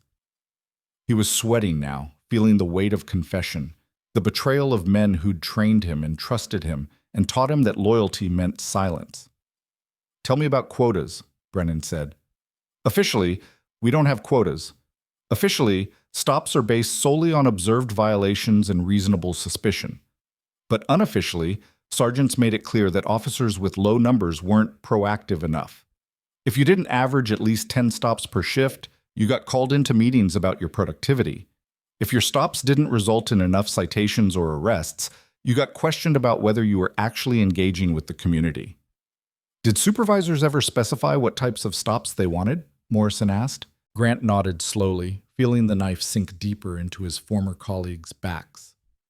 Sergeant Hendricks, my direct supervisor for most of my time on patrol, used to say quality over quantity, but quantity shows commitment. He'd review our stop reports weekly and ask why we'd let certain vehicles go. If we stopped someone in Riverside Heights who turned out to be a resident, he'd question our judgment. If we stopped someone in the South Side who had a minor violation, he'd praise our vigilance. Did he ever use racial language? Walsh asked. He'd talk about cultural differences in compliance and demographic patterns in criminal behavior. He'd say things like, "You know who causes problems in this city," without finishing the thought, letting us fill in the blanks ourselves. The testimony continued for 2 hours, Grant excavating every detail of his training and socialization into police culture. He described roll call briefings where officers joked about stops in minority neighborhoods. He recounted the informal mentorship from senior officers who taught him that constitutional rights were tools, suspects used to obstruct justice rather than principles officers should protect. He admitted that his commendations for proactive policing had been based almost entirely on stop numbers in areas the department wanted to keep clean. Walsh finally held up a hand. Let's move to the specific stop of Colonel Pierce.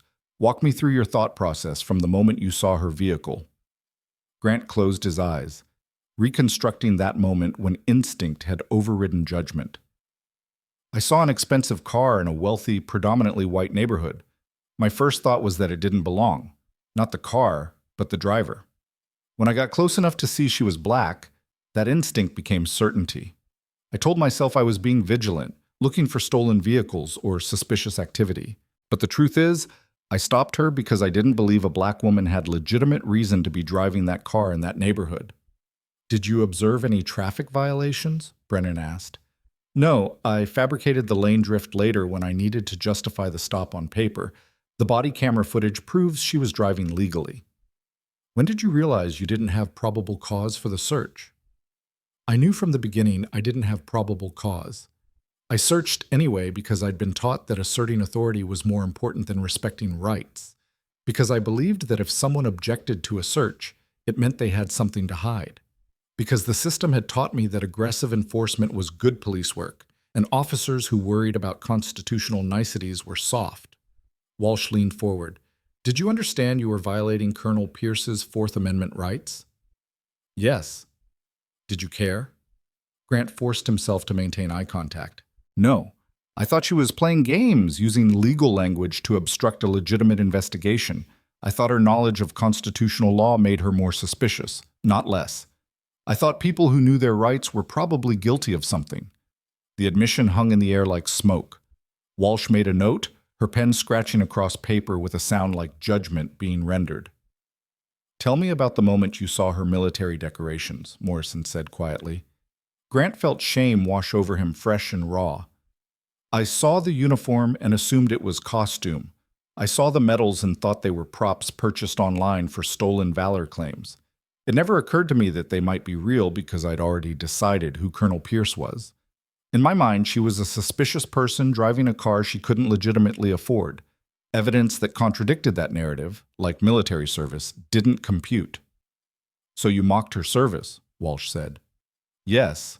I made a joke about reenactments. I handled her decorations disrespectfully. I threw her uniform back into the trunk like it was garbage." Grant's voice cracked slightly. "I did everything possible to humiliate someone who'd served her country with more courage and discipline than I've ever shown."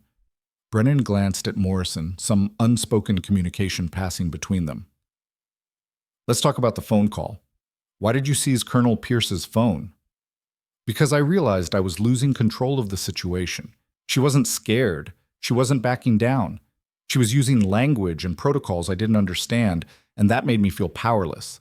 So I reasserted control the only way I knew how, through force." "Did you know you were interfering with official military communication?"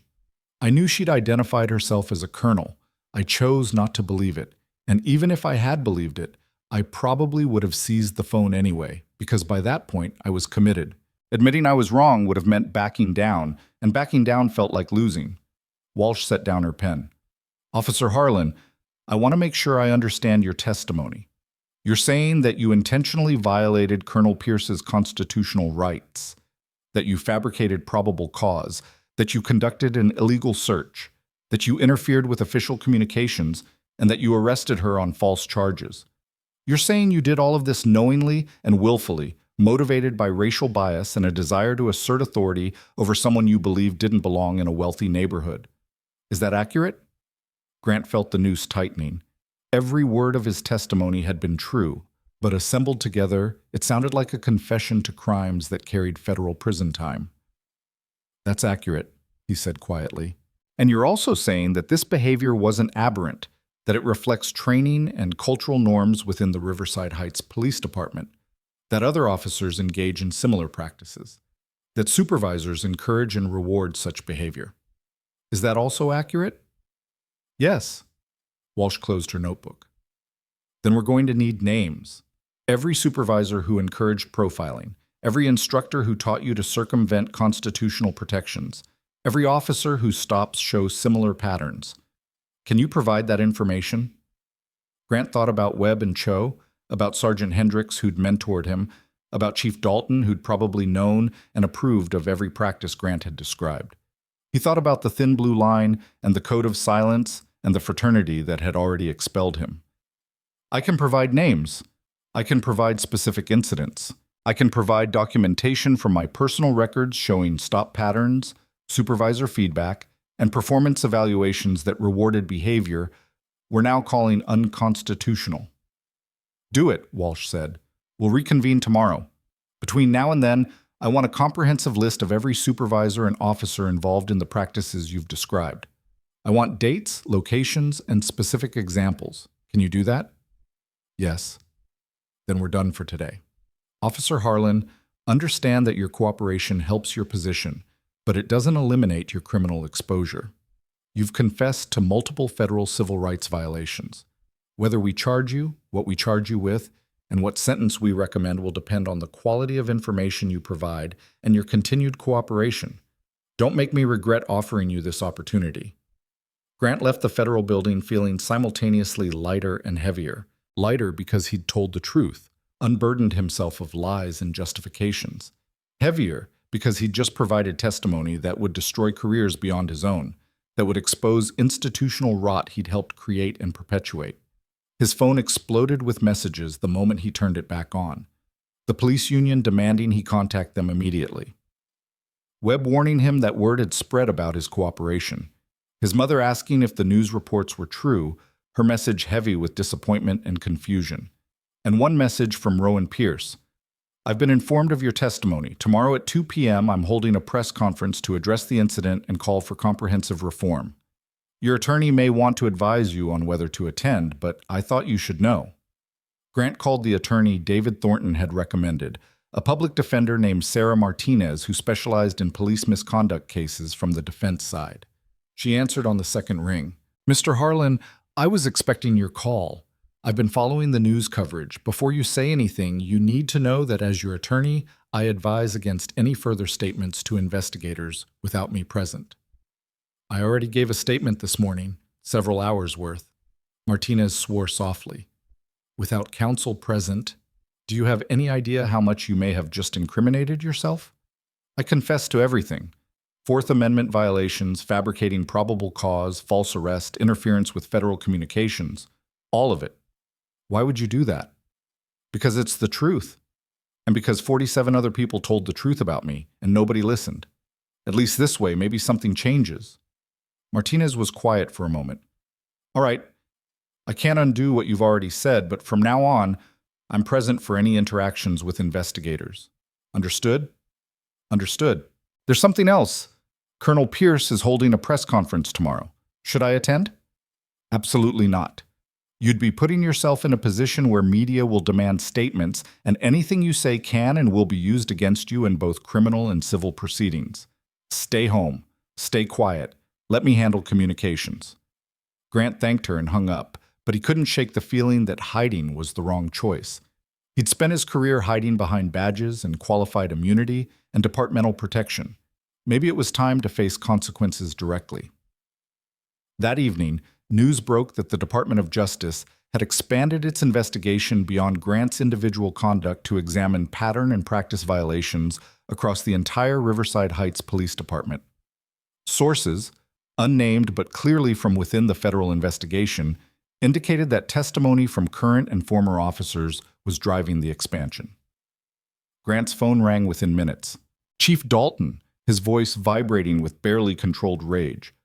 What the hell did you tell them? The truth, Grant said, about training, about quotas, about how the department actually operates. You self-righteous son of a bitch. You think you're noble? You think cooperating with the feds makes you better than the rest of us? You're a rat, a traitor. And when this is over, when you're looking for work and nobody will touch you, when you're trying to explain to your kids why Daddy betrayed everyone he worked with, you remember that you chose this. I chose to stop lying, Grant replied. The rest of you can keep choosing to perpetuate a system that violates rights and destroys lives. That's on you. Dalton hung up, but within an hour, Grant received similar calls from 3 other officers. Some angry, some pleading, all making clear that he'd violated the unspoken code that protected police from accountability. The breaking point came near midnight when someone threw a brick through Grant's apartment window. No note, no message, just shattered glass and the clear implication that consequences extended beyond legal and professional realms into personal safety. Grant called the police, muscle memory from years of training, then hung up before anyone answered. What was he going to report? That fellow officers were retaliating against him for cooperating with a federal investigation? That the department he'd worked for was now his enemy? He swept up the glass, taped cardboard over the window, and sat in his darkened living room with the lights off, wondering how many more windows would break before this was over. His phone buzzed. A text from an unknown number. This is Marcus Thompson. Saw the news about you testifying. Just wanted to say thanks. It won't undo what you did to me, but at least maybe the next person won't have to go through it. The message cracked something open in Grant's chest. Not forgiveness, he didn't deserve that and hadn't asked for it, but acknowledgement that his testimony mattered, that truth had value even when it came too late to undo harm. He responded, I'm sorry it took me this long to understand, and I'm sorry it took someone with Colonel Pierce's resources to make me see what I should have seen from the beginning. Thompson didn't respond. But Grant hadn't expected him to. Some bridges couldn't be rebuilt. Some harm couldn't be undone. All Grant could do was prevent future harm by dismantling the system that had enabled him. Morning came too early. Grant dressed in the same civilian clothes he'd worn to the federal building. He didn't own a suit and refused to wear his uniform even if it had still been his right. His attorney had sent explicit instructions: stay home, avoid media, maintain silence. Grant drove to City Hall anyway. Colonel Rowan Pierce's press conference was scheduled for the main steps. the same location where mayors announced initiatives and activists demanded justice. Cameras were already setting up, reporters claiming positions, civil rights leaders gathering in a show of solidarity. Grant knew he didn't deserve to witness. He parked 2 blocks away and approached on foot, keeping to the edges of the growing crowd. Security was tight, uniformed officers from neighboring jurisdictions, not Riverside Heights cops, creating a perimeter that kept protesters at a distance while allowing media access. Rowan emerged at exactly 2 p.m., flanked by her military legal team, attorneys from the ACLU, and representatives from 3 civil rights organizations. She wore her dress uniform, medals aligned perfectly, every inch the decorated officer Grant had failed to recognize 2 days ago. The sight of her, confident, composed, undaunted by the spectacle, made Grant's shame fresh and absolute. She'd endured his contempt with grace, his violations with dignity, his mockery with discipline, and now she stood before the world to demand accountability from the system that had protected him and failed her. "My name is Colonel Rowan Michelle Pierce, United States Army," she began, her voice carrying clearly over the crowd. "2 nights ago, I was stopped by Officer Grant Harlan of the Riverside Heights Police Department while driving through a residential neighborhood. I committed no traffic violations. I posed no threat. I was simply a black woman in an expensive car, and that was enough to make me suspicious in Officer Harlan's eyes." She paused, letting the words settle. "What happened next has been well documented. Officer Harlan searched my vehicle without consent or probable cause. He mocked my military service. He handled decorations I earned in combat with contempt. And when I attempted to contact my command structure, which is my right as a military officer, he seized my phone and arrested me on fabricated charges." The crowd murmured.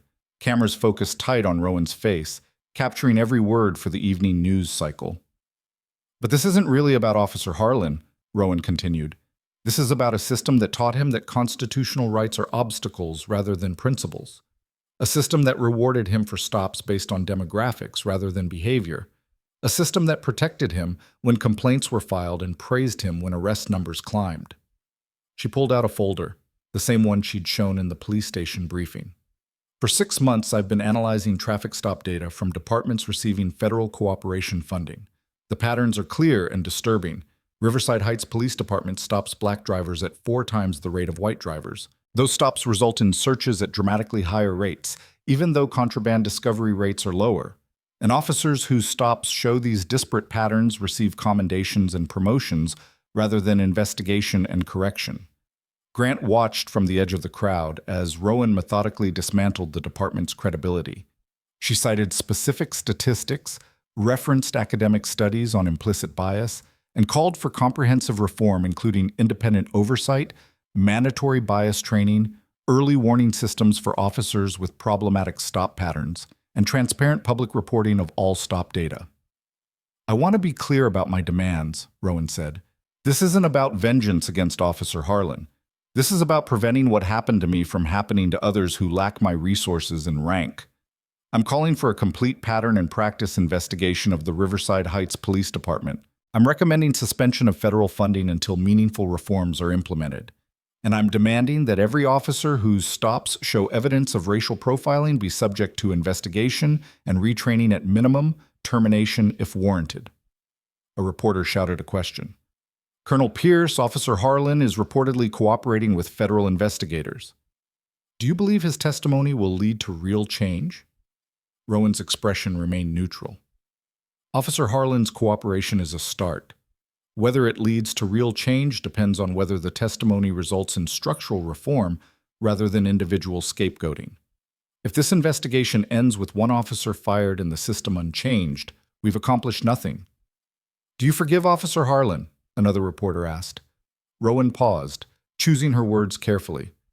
"Forgiveness isn't relevant here.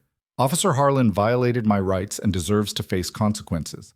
What matters is whether those consequences extend beyond him to address the institutional failures that made his behavior possible." Grant felt eyes on him and realized someone in the crowd had recognized him. Whispers spread, people turning to stare, and suddenly a reporter was pushing toward him with a microphone extended like a weapon. "Officer Harlan, are you here to apologize? What do you have to say to Colonel Pierce?" Grant froze, every instinct screaming to run. But running was what the old Grant would have done, the one who prioritized self-protection over accountability. The new Grant, forged in 2 days of catastrophic consequences, stepped forward instead. "I'm here to bear witness," Grant said, his voice carrying clearly despite the tremor. "To acknowledge that everything Colonel Pierce described is true. To admit that my actions reflected training and culture that prioritized authority over rights. And to commit publicly to full cooperation with investigators to ensure this system changes." Cameras swung toward him. Reporters surged forward. Rowan's eyes found his across the crowd, her expression unreadable. "Officer Harlan, do you regret stopping Colonel Pierce?" a reporter demanded. "I regret every stop I made based on racial profiling. I regret every search I conducted without probable cause. I regret building a career on violations I justified through training and experience. Colonel Pierce was simply the first person with the resources and rank to hold me accountable for behavior that should have been stopped long ago." "Are you apologizing?" Grant shook his head. "An apology implies that my regret matters more than my actions. It doesn't. What matters is that the system that created me gets dismantled and rebuilt on constitutional principles rather than demographic profiling." The questions continued, but Grant's attorney appeared from somewhere in the crowd, grabbing his arm and pulling him away. "What part of stay home and stay quiet did you not understand?" Martinez hissed. "The part where staying quiet perpetuates the problem," Grant replied. They reached his car, Martinez still furious. "Do you have any idea what you just did? You made public statements that prosecutors will use against you. You admitted to racial profiling in front of cameras. You just built the government's case for them." "Good," Grant said. "Maybe that'll convince them I'm serious about cooperation. Or maybe it'll convince them they don't need your cooperation because you've already confessed to everything on camera. Grant, I'm trying to protect you, but I can't do that if you keep sabotaging your own defense." "I don't want a defense. I want accountability. There's a difference." Martinez stared at him like he'd lost his mind.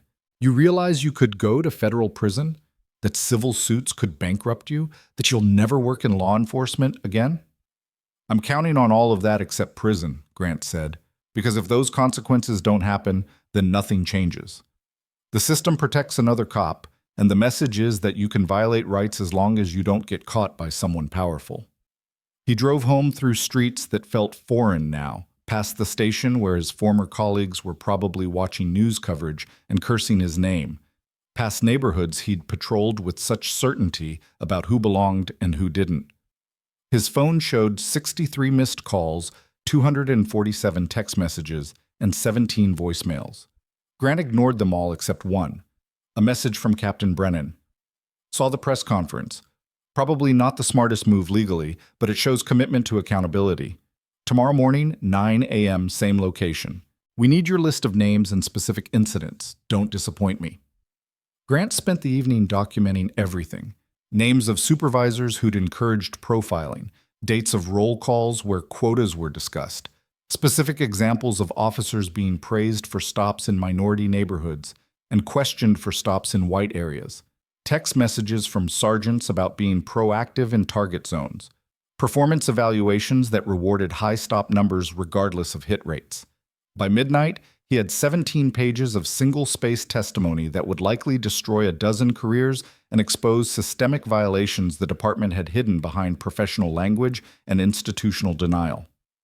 Grant read through the document one final time, seeing his own complicity on every page, his own choices reflected in the patterns he'd helped perpetuate. Then he saved it, backed it up to 3 different locations, and sent a copy to Captain Brennan with a simple message. "The truth you asked for. All of it." His phone rang immediately. Brennan calling after midnight. "I've read your document," Brennan said without preamble. "This is explosive. You're naming sitting supervisors, accusing command staff of knowing about and encouraging unconstitutional practices, and providing specific evidence of institutional bias. Are you certain about every detail?" "I documented everything as accurately as I can. If there are errors, they're errors of memory, not intent. This will destroy careers, end friendships, make you unemployable in law enforcement forever. Are you prepared for that?" Grant thought about Marcus Thompson's arrest record, about 47 people whose complaints were ignored, about Rowan Pierce being mocked for her service, about every person he'd stopped based on demographics rather than behavior. "I'm prepared," Grant said, "because the alternative is protecting a system that destroys innocent people's lives. I'd rather destroy my own career than continue enabling that." Brennan was quiet for a long moment. "All right, Officer Harlan. Tomorrow we begin the real work. Get some sleep. You're going to need it." Grant hung up and looked around his apartment. The broken window now covered with cardboard. The furniture he'd bought with money earned through stops he now recognized as unconstitutional. The life he'd built on foundations that had crumbled the moment someone with power demanded accountability. Tomorrow would bring more testimony, more confessions, more bridges burned beyond repair. But tonight, Grant felt something he hadn't felt since pulling over Rowan Pierce's BMW. He felt like maybe, finally, he was doing something worth the cost. The federal investigation moved with the methodical precision of a scalpel cutting away infected tissue. Grant's 17-page testimony became the foundation for a pattern and practice inquiry that expanded beyond anything Chief Dalton or the City Council had anticipated. Within a week, Department of Justice investigators had interviewed 43 current and former Riverside Heights officers, analyzed 5 years of traffic stop data, and subpoenaed departmental communications that revealed exactly what Grant had described: a culture that rewarded profiling and punished constitutional compliance. Grant spent those weeks in a strange limbo, suspended from duty but required to remain available for ongoing testimony.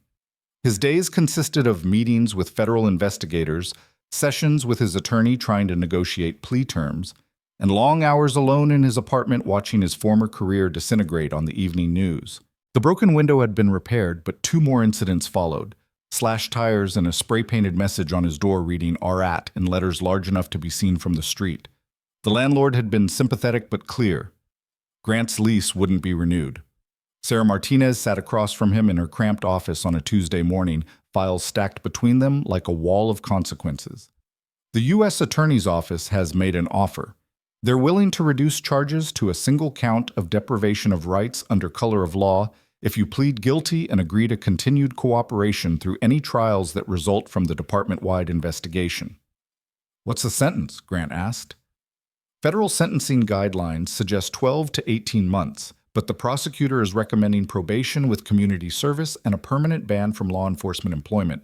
You'd also be required to testify in any civil suits filed by Colonel Pierce or others whose stops are under investigation. Grant absorbed this. No prison time, but a felony conviction that would follow him forever. No badge, no gun, no career in the only profession he'd trained for, and the obligation to stand in court and repeat his confessions in front of juries, judges, and the people he'd harmed. "What if I don't take the deal?" Martinez's expression said she'd expected the question. "Then they charge you with multiple counts: false arrest, illegal search, interference with federal communications, conspiracy to violate civil rights. You'd be looking at 5 to 7 years minimum, probably more given the deliberate nature of your actions. And Grant, I need to be honest with you. The evidence against you is overwhelming. Your own testimony, body camera footage, dispatch recordings, witness statements. There's no viable defense. The only question is whether you accept responsibility on favorable terms or force them to make an example of you." Grant thought about Marcus Thompson spending a night in jail because of a fabricated stop. Thought about 47 people with arrest records they didn't deserve. Thought about Rowan Pierce having her service mocked and her dignity stripped away. "I'll take the deal," he said. "When do I sign?" "Tomorrow morning. Federal Courthouse, 10 a.m. Wear a suit if you have one. The judge will ask if you understand the charges and accept the plea voluntarily. Say yes to both. Don't elaborate, don't try to explain, just accept responsibility and move forward." Grant didn't have a suit, but Webb's wife helped him find one at a second-hand store, a small kindness from a friendship that had survived despite everything. Webb himself maintained careful distance, still employed by the department, still trying to navigate the investigation without becoming its next target. Grant didn't blame him. Survival required calculation, and Webb had a family to protect. The courthouse was less imposing than the federal building, but carried its own weight of authority. Grant arrived early, sitting on a bench outside the courtroom while his attorney reviewed final paperwork. Other defendants waited with their lawyers, some looking defiant, others resigned. Grant felt neither. Just tired, ready for consequences he'd earned. Judge Patricia Hernandez presided, her expression suggesting she'd seen every variation of human failure and found none of it surprising. The proceeding was brief, almost clinical. The charges were read: deprivation of rights under color of law, a federal civil rights violation carrying up to 10 years, but reduced through cooperation and plea agreement to probation and community service. "Mr. Harlan, do you understand the charges against you?" Judge Hernandez asked. "Yes, Your Honor." "And do you accept this plea agreement voluntarily, without coercion or promises beyond those outlined in the written agreement?" "Yes, Your Honor." "Do you wish to make a statement?" Martinez had advised against it, but Grant spoke anyway.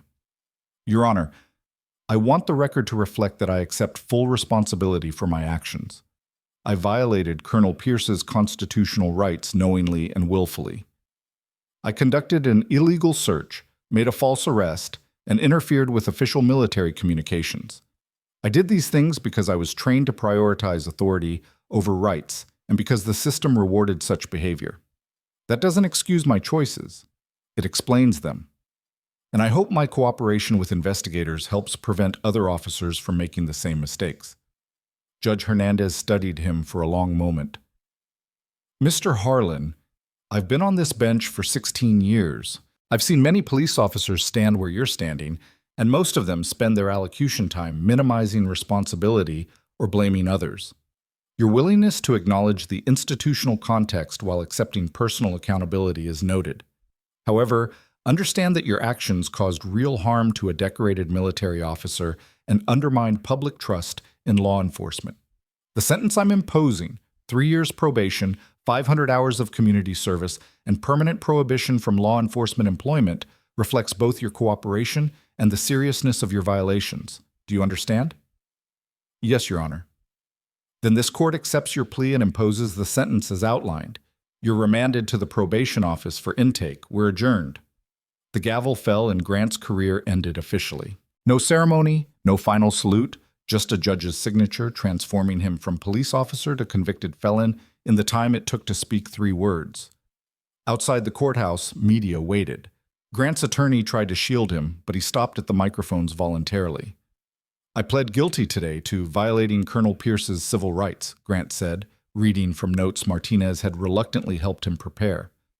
"I accept full responsibility for my actions and for the harm I caused. I hope my cooperation with federal investigators leads to meaningful reform so that what happened to Colonel Pierce and to the many others whose complaints were ignored never happens again." "Do you regret stopping Colonel Pierce?" a reporter shouted. Grant looked directly at the camera. "I regret every stop I made based on racial profiling. I regret building a career on violations of constitutional rights. And I regret that it took someone with Colonel Pierce's resources and rank to hold me accountable for behavior that should have been stopped years ago." "What will you do now?" "I'll complete my community service. I'll testify in any proceedings that require my testimony, and I'll try to find some way to contribute to society that doesn't involve a badge and a gun." Martinez pulled him away before more questions could come. In her car, she shook her head. "You're determined to make this as difficult as possible, aren't you?" "I'm determined to own what I did," Grant replied. "That seems like the least I can do." The fallout from the Department of Justice investigation landed 3 weeks later like a controlled demolition. The pattern and practice report was 247 pages of statistical analysis, policy review, and damning findings. Riverside Heights Police Department had engaged in systematic racial profiling, maintained unofficial quotas that encouraged pretextual stops, provided inadequate training on constitutional policing, and failed to discipline officers whose stop patterns showed clear evidence of bias. Chief Dalton was named specifically for knowing about and failing to correct these practices. Sergeant Hendricks was cited for encouraging aggressive enforcement in minority neighborhoods while discouraging stops in white areas. 4 other supervisors were identified as having actively promoted stop quotas tied to performance evaluations. The recommendations were comprehensive and non-negotiable. Independent oversight board with civilian representation, early warning system to flag officers with problematic stop patterns, mandatory bias training with annual recertification, body cameras for all patrol officers with strict policies against tampering or selective recording. Public dashboard reporting, all-stop data broken down by demographics, location, and outcome, and federal monitoring for a minimum of 5 years to ensure compliance. Mayor Vance held a press conference accepting all recommendations and announcing that Chief Dalton had been placed on administrative leave. 3 supervisors resigned rather than face investigation. The police union issued a blistering statement condemning federal overreach while conspicuously failing to defend the specific practices identified in the report. Grant watched it all unfold from his new apartment, a smaller place in a different part of town where neighbors didn't recognize him and landlords didn't ask questions. His savings were nearly depleted, burned through by legal fees and moving costs. He'd applied for jobs outside law enforcement, but found that a federal conviction for civil rights violations was roughly as employable as leprosy. Fast food restaurants didn't call back. Retail stores found other candidates. Even manual labor outfits hesitated to hire someone whose name was associated with national scandal. He was restocking shelves at a warehouse for $12 an hour when Colonel Pierce called. "Mr. Harlan, this is Colonel Rowan Pierce. Do you have a moment to talk?" Grant stepped outside into the loading dock area, heart racing. "Yes, ma'am. How can I help you?"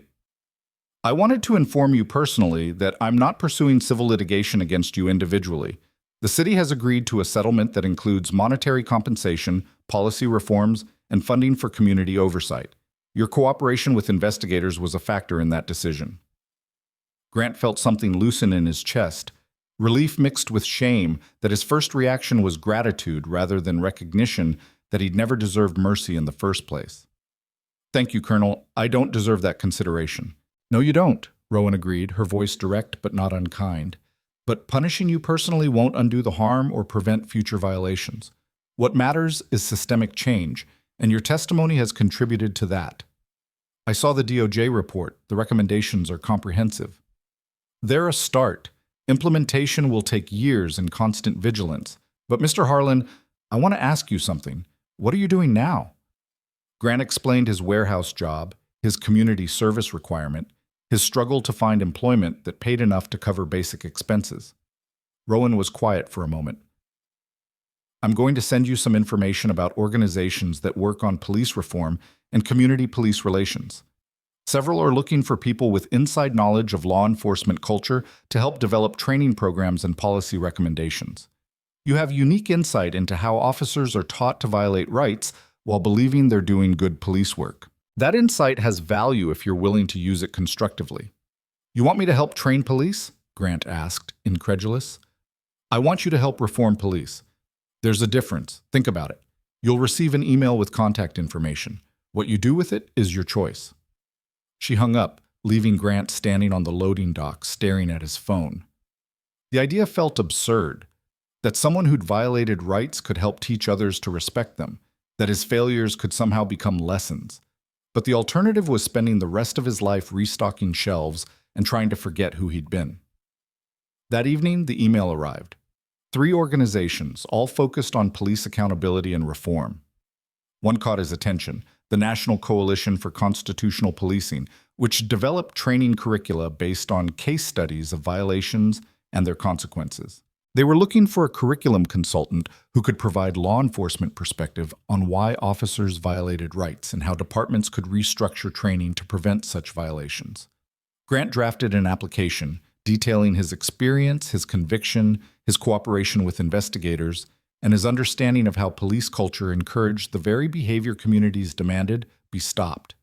He included references from Captain Brennan and Sarah Martinez. He was honest about his limitations and his complicity, and he submitted it expecting nothing. The response came within 48 hours.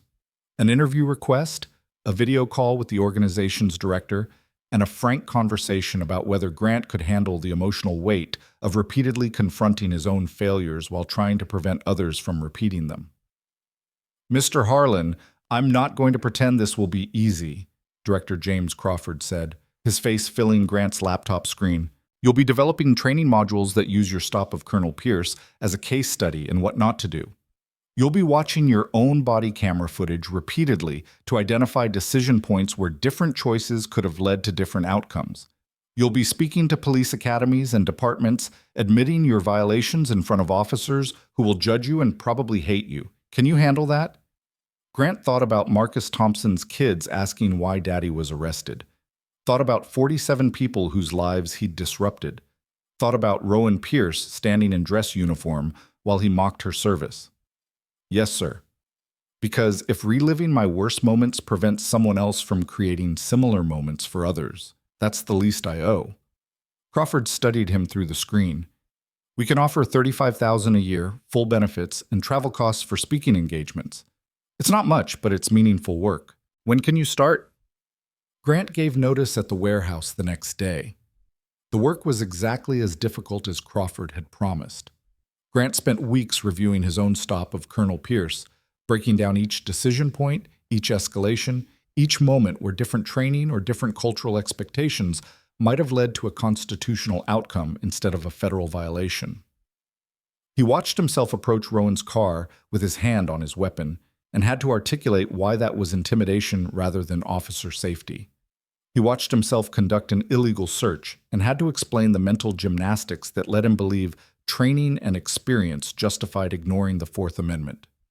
He watched himself mock military service and had to confront the racial bias that made him assume a black woman couldn't legitimately have earned those decorations. The first time he presented the training module to a police academy, Grant vomited in the bathroom beforehand. The recruits watched his body camera footage in silence, then listened as he walked through each violation, each choice, each failure of judgment and character. Some looked disgusted, others looked defensive, like Grant was attacking the profession they'd chosen. A few looked thoughtful, like maybe they were seeing patterns in their own assumptions they'd never examined. During the question period, one recruit asked, "How do we know you're not just telling us what the activists want to hear?" Grant met the young man's eyes. "Because I have a federal conviction for civil rights violations. Because I lost my career and my reputation. Because every time I present this training, I have to admit on camera that I violated someone's rights knowingly and willfully. What possible incentive do I have to lie about that?" "Maybe you're trying to make yourself feel better," the recruit suggested. "Maybe," Grant acknowledged.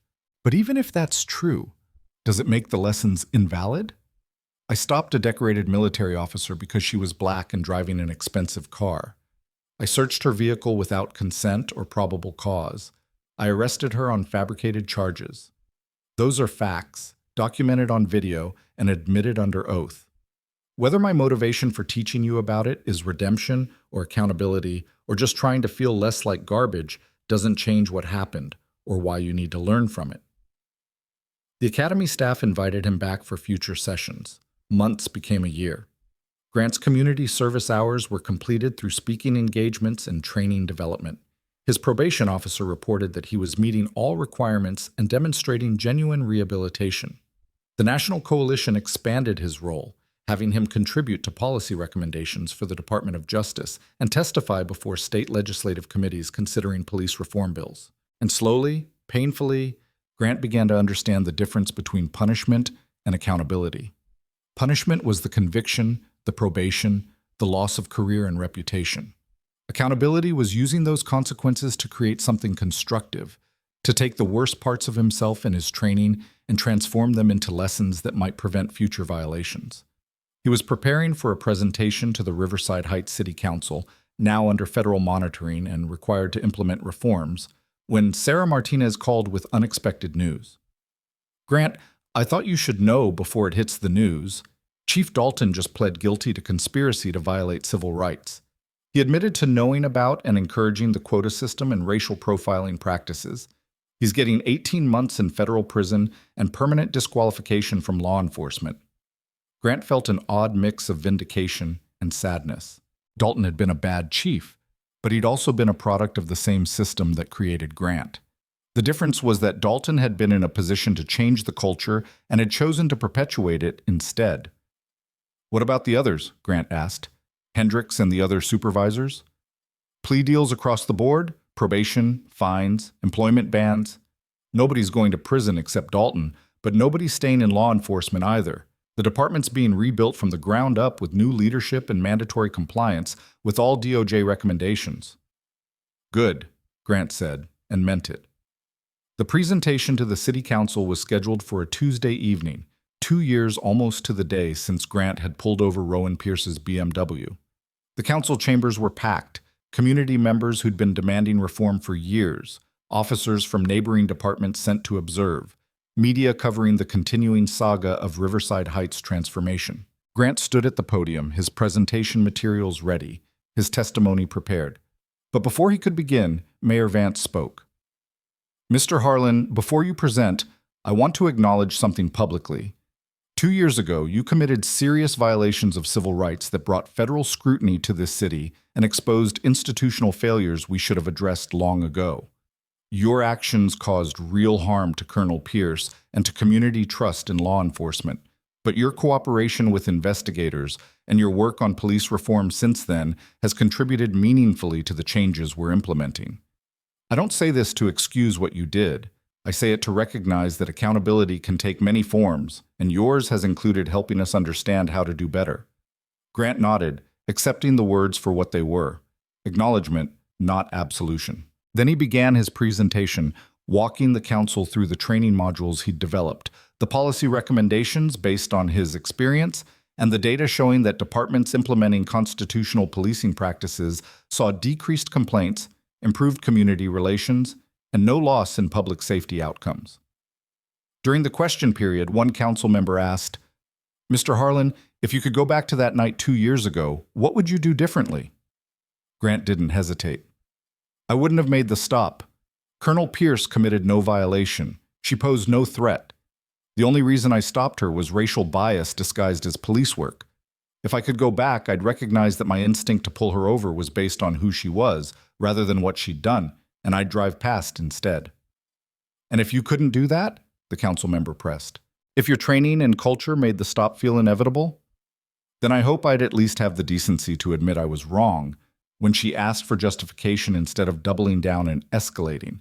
Every violation I committed came from a choice to prioritize my ego and authority over her rights. Different choices at any point would have led to a different outcome. The council member nodded, satisfied.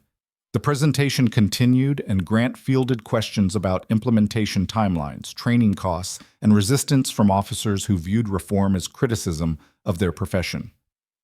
As the meeting concluded, Grant gathered his materials and turned to leave. Rowan Pierce stood near the back of the chamber, still in uniform, watching with the same measured expression she'd maintained throughout their entire terrible history. Grant approached slowly, uncertain of his welcome. Colonel Pierce, I didn't know you'd be here. I make a point of attending council meetings when police reform is on the agenda, Rowan said. I wanted to see how the recommendations are being implemented.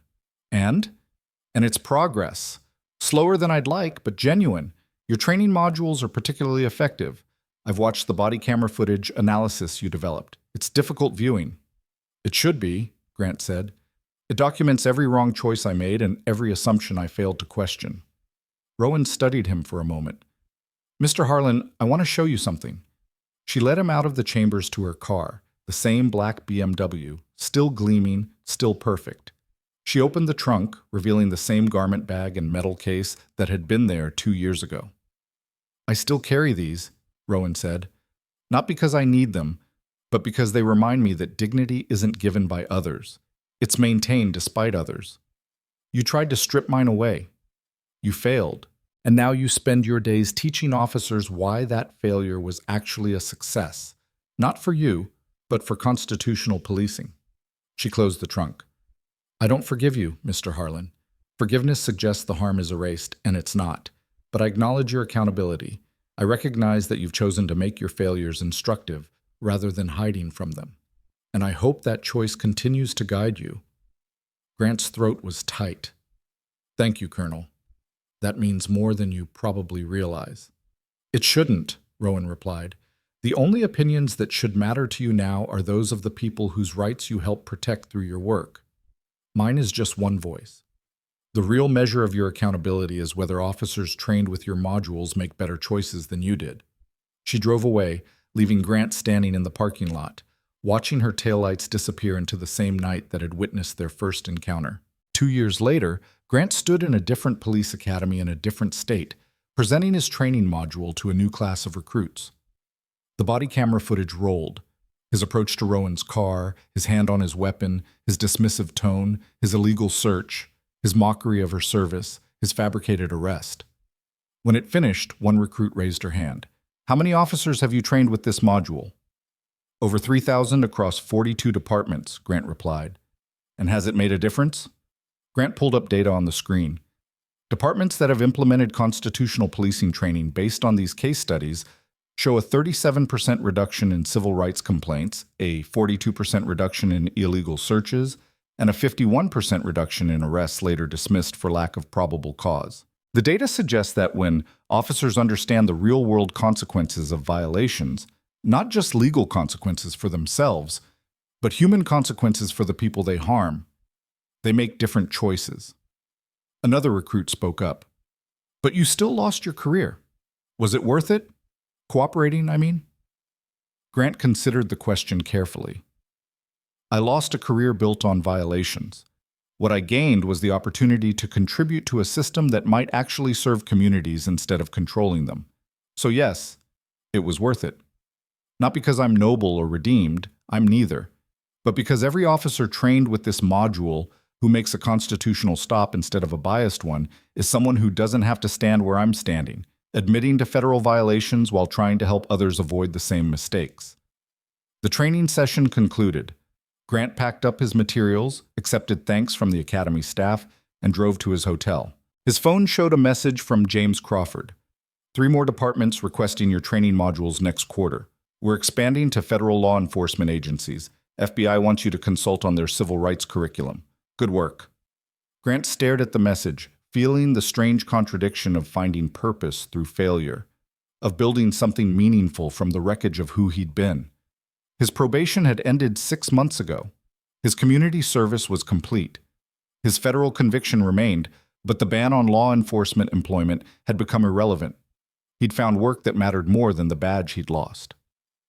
That evening, Grant stood at the hotel window, looking out over a city he'd never policed, thinking about the one he had. Somewhere, Rowan Pierce was probably preparing for another day of federal liaison work, carrying the same medals Grant had mocked, maintaining the same dignity he'd tried to violate. Somewhere, Marcus Thompson was living with an arrest record he didn't deserve. Somewhere, 47 people carried the consequences of Grant's stops into job applications and background checks, and moments where they had to explain arrests that should never have happened. Grant couldn't undo any of it, couldn't erase the harm or restore what he'd taken. But he could spend every remaining day of his career teaching others to see what he'd been blind to. That badges don't grant authority over constitutional rights, that training doesn't justify bias, and that the true measure of a police officer isn't arrests made but rights protected. His phone buzzed again. A text from an unknown number. "This is Marcus Thompson. Saw you on the news talking about police reform. Just wanted to say your work matters. It doesn't change what happened to me, but maybe it prevents it from happening to someone else's kids.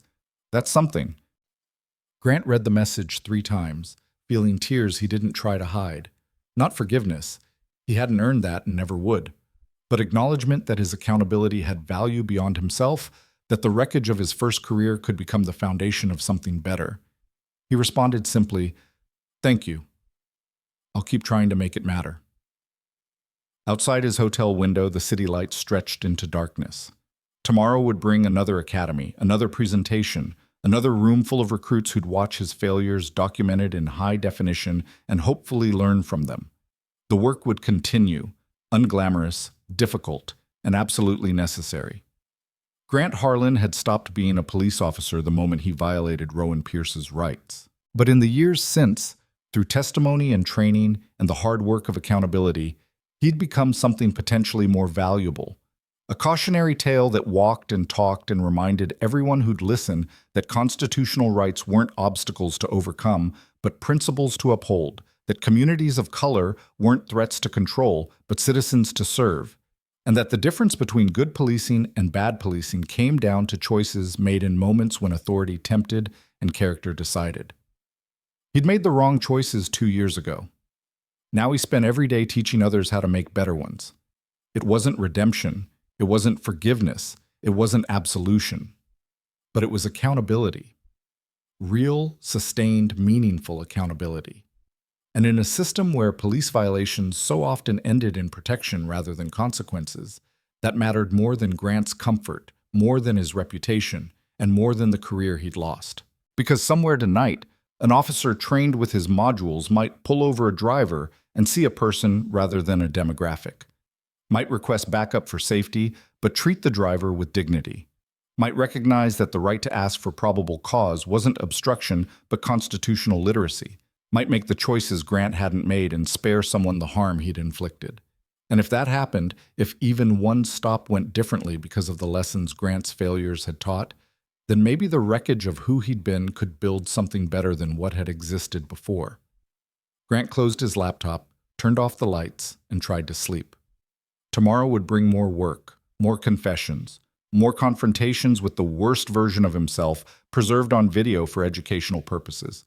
But it would also bring the possibility that his choices, past and present, might finally mean something beyond his own destruction. And that possibility, fragile and hard-earned and purchased with the cost of everything he'd once valued, was enough to keep going.